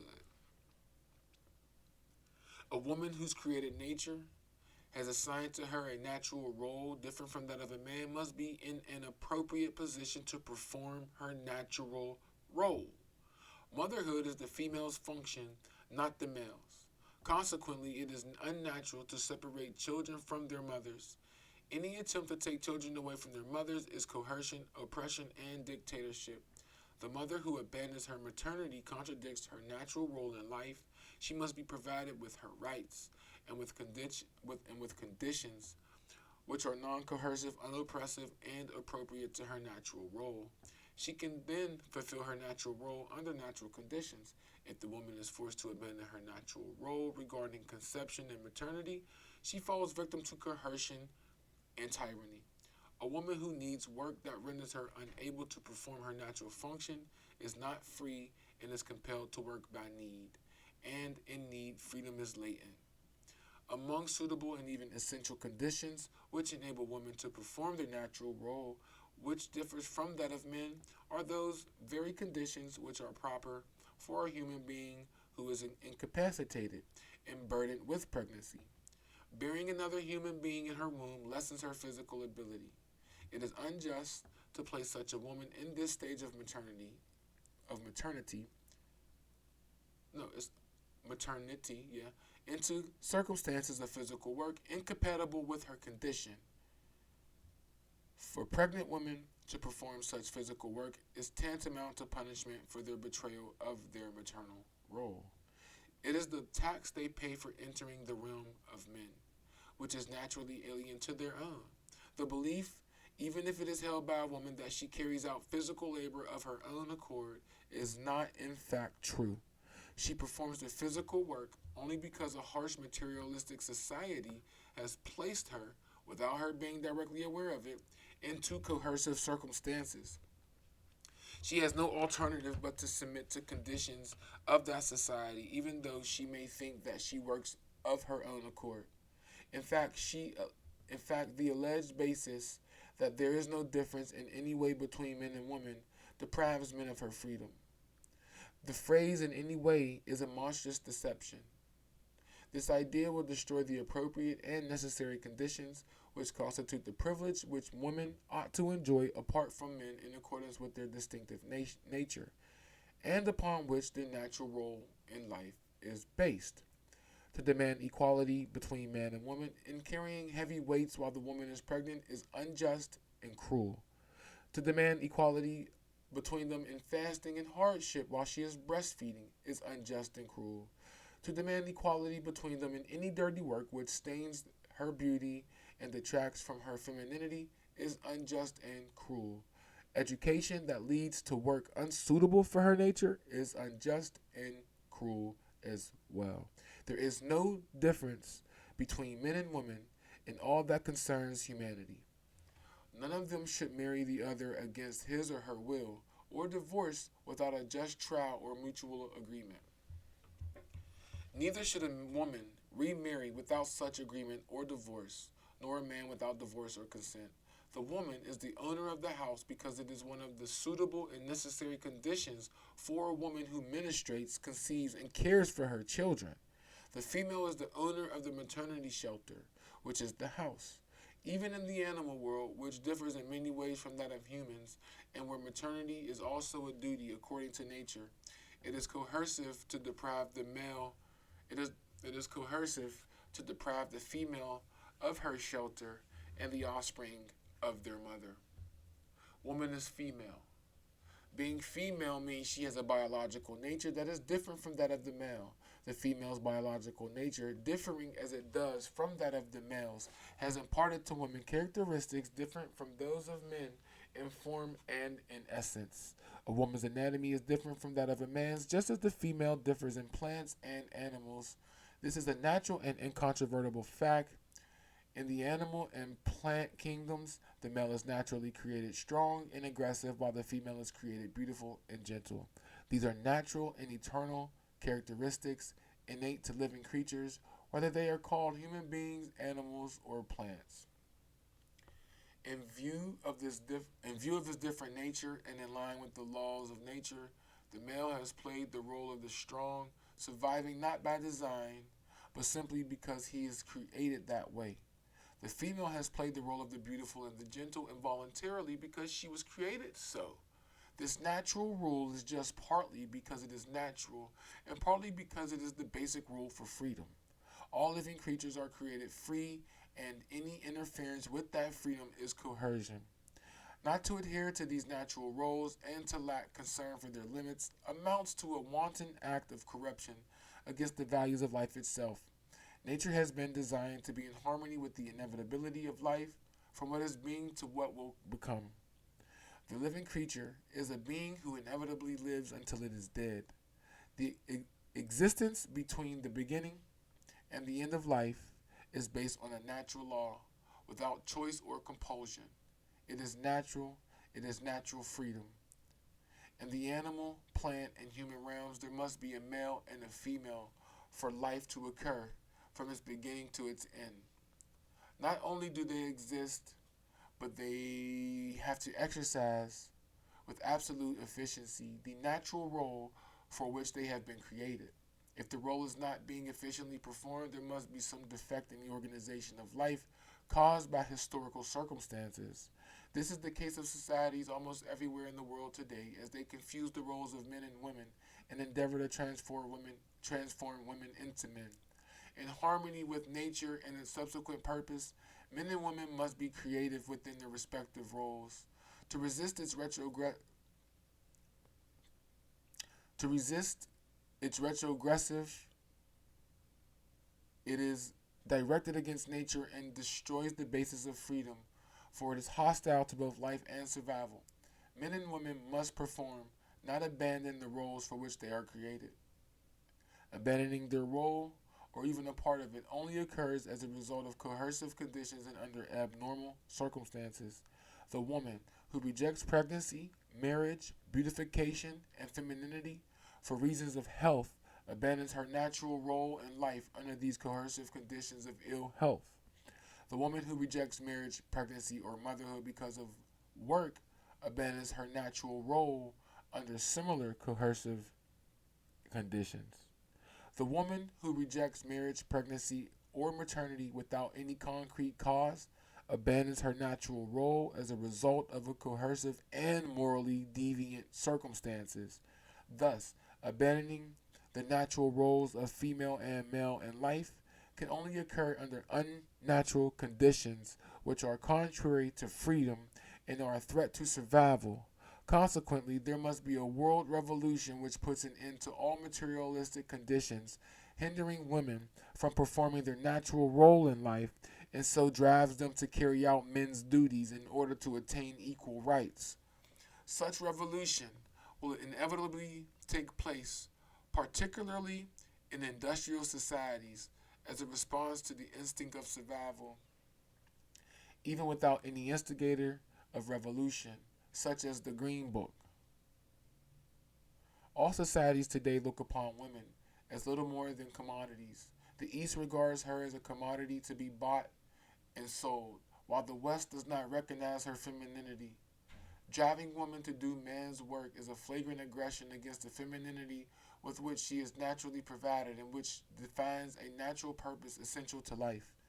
Man's work obscures woman's beautiful features, which are created for female roles. They are like blossoms, which are created to attract pollen and produce seeds. If we did away with the blossoms, the role of plants in life would come to an end. The natural embellishment in butterflies and birds and animal females exists to that natural vital purpose. If a woman carries out men's work, she risks being transformed into a man, abandoning her role and her beauty. A woman has full right to live without being forced to change into a man and to give up her femininity. Physical structure, which is naturally different in men and women, leads to differences in the functions of the organization, which in turn leads to differences in the psyche, mood, emotions, as well as in physical appearance. A woman is tender. A woman is pretty. A woman weeps easily and is easily frightened. In general, women are gentle and men are aggressive by virtue of their inbred nature. To ignore natural differences between men and women and to mix their roles is an absolutely uncivilized attitude, hostile to the laws of nature, destructive to human life, and a genuine cause for the wretchedness of human social life. Modern industrial societies, which have made women adapt to the same physical work as men at the expense of their femininity and their natural role in terms of beauty, maternity, and serenity, are materialistic and uncivilized. To imitate them is as stupid as it is dangerous to civilization and humanity.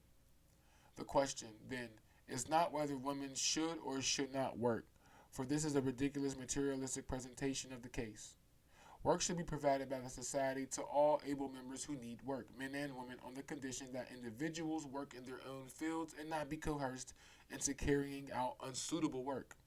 For children to find themselves under adult working conditions is unjust and dictatorial. It is equally unjust and dictatorial for women to find themselves under the working conditions of men. Freedom means that every human being gets proper education which qualifies him or her for the work which suits him or her. Dictatorship means that human beings are taught that which is not suitable for them and are forced to do unsuitable work. Work which is appropriate to men is not necessarily appropriate to women. And knowledge that is proper for children does not necessarily suit adults. There is no difference in human rights between man and woman, the child and the adult, but there is no absolute identity between them as regards their duties. Minorities. 24. What is a minority? What are its rights and responsibilities? How can the problem of minorities be solved according to the solution to various human problems presented by the third universal theory? There are two types of minorities. One of them belongs to a nation which provides it with a social framework, while the other has no nation and forms its own social framework. The latter is the one that forms one of the historic groups which eventually constitute a nation by virtue of a sense of belonging and a common destiny. It is now clear that such a minority has its own social rights. Any encroachment on these rights by any majority is an act of injustice. Social characteristics are inherent and cannot be given or taken away.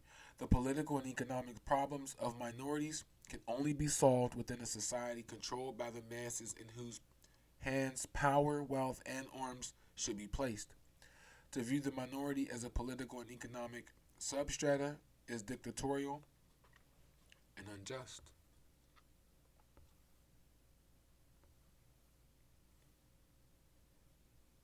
Black people will prevail in the world.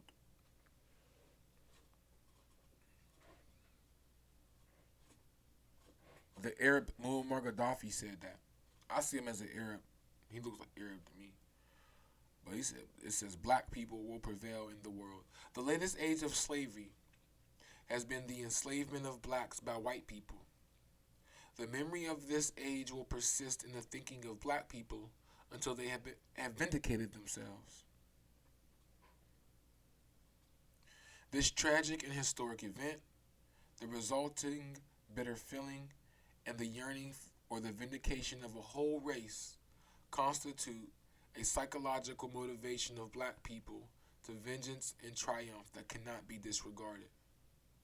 In addition, the inevitable cycle of social history, which includes the yellow people's domination of the world when it marched from Asia and the white people's carrying out a wide-ranging colonialist movement covering all the continents of the world, is now giving way to the reemergence of black people.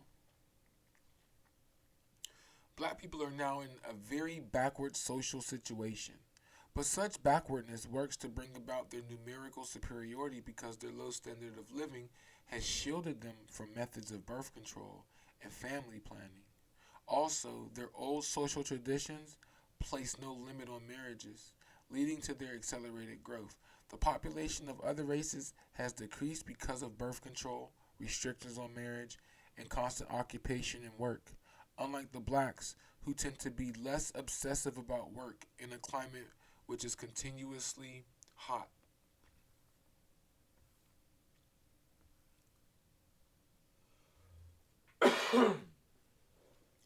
Education. 26. Education or learning is not necessarily that routinized. Let's run that back. Education or learning is not necessarily that routinized curriculum in those classified subjects in textbooks which youths are forced to learn during specific hours while sitting in rows of desks. This type of education, now prevailing all over the world, is directed against human freedom. State controlled education, which governments boast of whenever they are able to force it on their youths, is a method of suppressing freedom. It is a compulsory obliteration of a human being's talent, as well as a coercive directing of a human being's choices. It is an act of dictatorship destructive of freedom because it deprives people of their free choice, creativity, and brilliance. To force a human being to learn according to a set curriculum is a dictatorial act. To impose certain subjects upon people is also a dictatorial act.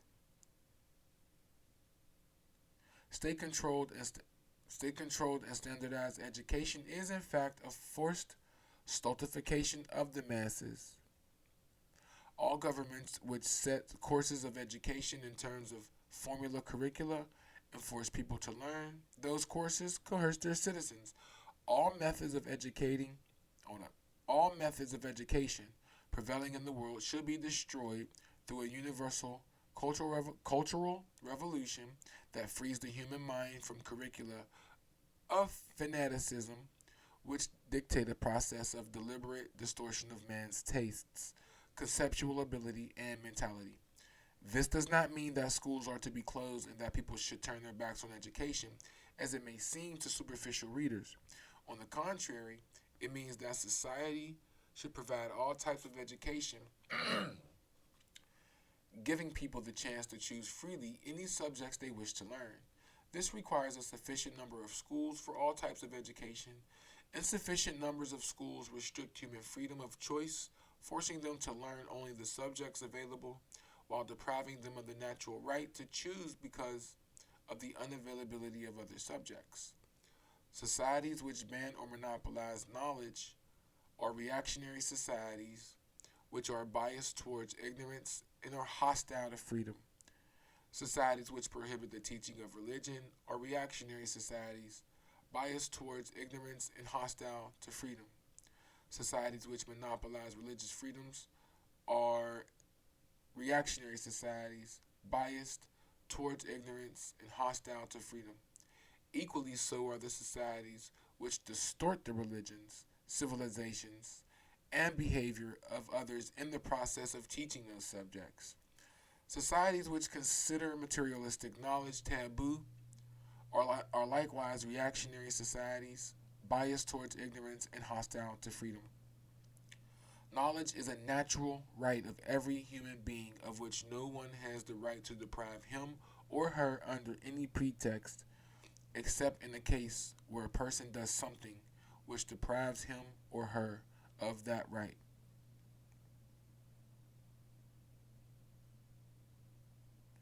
Ignorance will come to an end when everything is presented as it actually is, and when knowledge about everything is available to each person in the manner that suits him or her. 27. Music and art. Humans, being backward, are still unable to speak one common language. Until this human aspiration is attained, which seems impossible, the expression of joy and sorrow, of what is good and bad, beautiful and ugly, comfortable and miserable, mortal and eternal, love and hatred, the description of colors, sentiments, tastes, and moods, all will be expressed according to the language each person speaks spontaneously.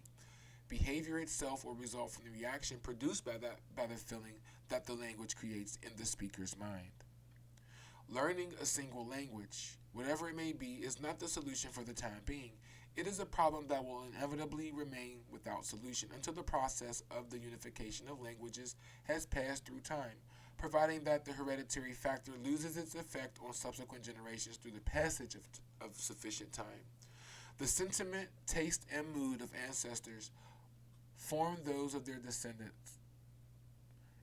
If those ancestors spoke different languages and their children, on the contrary, speak a single language, the offspring will not necessarily share common tastes in virtue of speaking a common language. Such common tastes can be achieved only when the new language imparts the tastes and the sense transmitted by inheritance from one generation to another.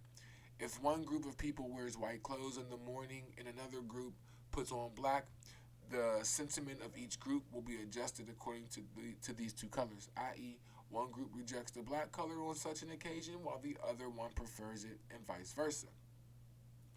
Such a sentiment leaves its physical effects on the cells as well as on the genes of the body. This adaptation will be transmitted by inheritance. The inheritors automatically reject the color rejected by the legator as a result of inheriting the sentiment of their legator. Consequently, people are only harmonious with their own arts and heritage. They are not harmonious enough with their own arts and heritage. They are not harmonious with the arts of others because of heredity. Excuse me. Once again, they are not harmonious with the arts of others because of heredity, even though those people who differ in heritage speak a single common language.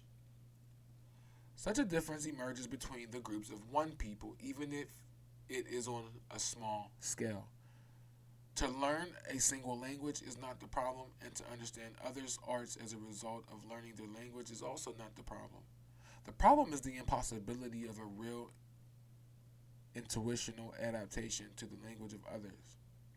This will remain impossible until the effects of heredity, which are transmitted in the human body, come to an end. Mankind is still backward because humans do not communicate in one inherited common language. It is only a matter of time before mankind achieves that goal unless civilization should collapse.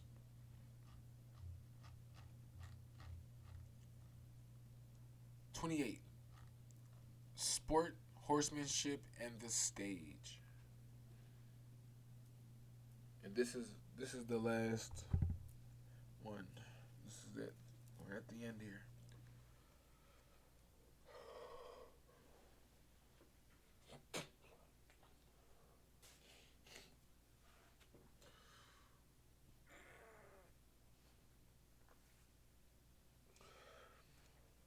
Sport is either private, like the prayer which one performs alone inside a closed room, or public, performed collectively in open places, like the prayer which is practiced corporately in places of worship. The first type of sport concerns the individuals themselves, while the second type is of concern to all people. It must be practiced by all and should not be left to anyone else to practice on their behalf.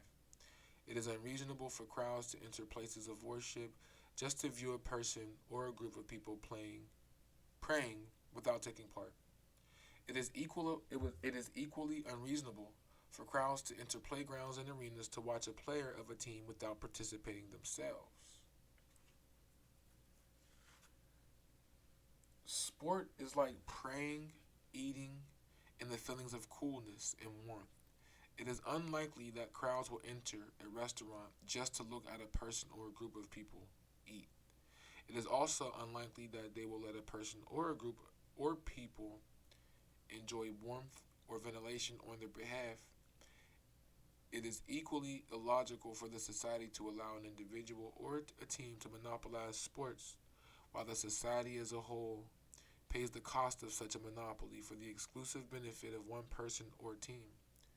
In the same way, people should not allow an individual or a group, whether it is a party, class, sect, tribe, or parliament, to replace them in deciding their destiny and in defining their needs. Private sport is of concern only to those who practice it on their own and at their expense. Public sport is a public need, and the people cannot be either democratically or physically represented by others in its practice. Physically, the representative cannot transmit to others how his body and morale benefit from sport.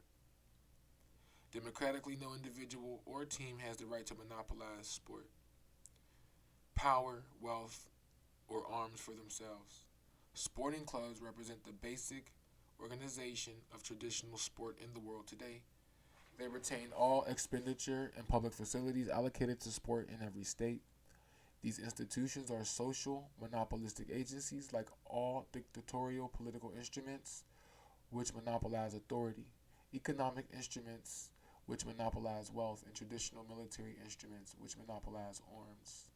As the era of the masses does away with the instruments monopolizing power, wealth, and arms, it will inevitably destroy the monopoly of social activity in such areas as sports, horsemanship, and so forth. The masses who queue to vote for a candidate to represent them in deciding their destiny act on the impossible assumption that this person will represent them and embody on their behalf their dignity, sovereignty, and point of view. However, these masses who are robbed of their will and dignity are reduced to mere spectators watching another person performing what they should naturally be doing themselves. The same holds true of the crowds who, because of ignorance, fail to practice sport by and for themselves. They are fooled by monopolistic instruments which endeavor to stupefy them and divert them to indulging in laughter and applause instead. Sport as a social activity must be for the masses, just as power, wealth, and arms should be in the hands of the people. Public sport is for all the masses. It is right of all people for their health and recreational benefit. It is merely stupidity to leave its benefits to certain individuals and teams while the masses provide the facilities and pay the expenses for the establishment of public sports. The thousands who crowd stadiums to view, applaud, and laugh are foolish people who have failed to carry out the activity themselves.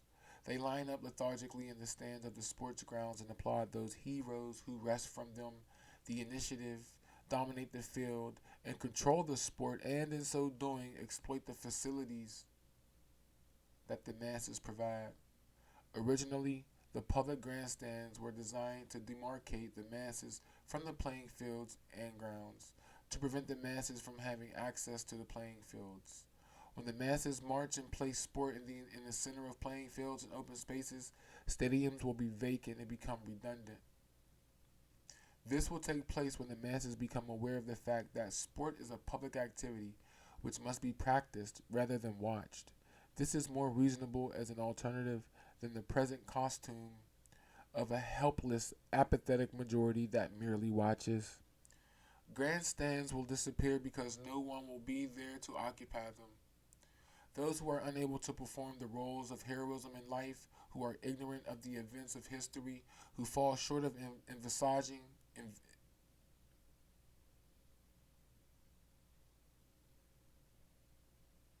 the future, and who are not serious enough in their own lives, are the trivial people who fill the seats of the theaters and cinemas to watch the events of life in order to learn their course. They are like pupils who occupy school desks because they are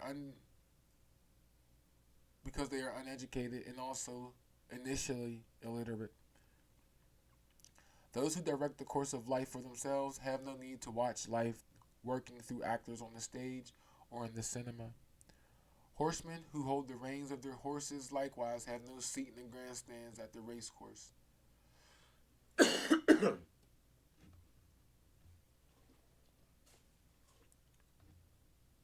If every person has a horse, no one will be there to watch and applaud. The sitting spectators are only those who are too helpless to perform this kind of activity because they are not horsemen. Bedouin peoples show no interest in theaters and shows because they are very serious and industrious. As they have created a serious life, they ridicule acting. Bedouin societies also do not watch performers but perform games and take part in joyful ceremonies because they naturally recognize the need for these activities and practice them spontaneously. Boxing and wrestling are evidence that mankind has not rid itself of all savage behavior. Inevitably, it will come to an end when humanity ascends the ladder of civilization. Human sacrifice and pistol duels were familiar practices in previous stages of human evolution. However, these savage practices came to an end years ago. People now laugh at themselves and regret such acts. This will be the fate of boxing and wrestling after tens or hundreds of years. The more the people become civilized and sophisticated, the more they are able to ward off people. Hold up. The more the people become civilized and sophisticated, the more they are able to ward off both the performance and the encouragement of these practices. That is the end of the Green Book by Muammar al-Qaddafi.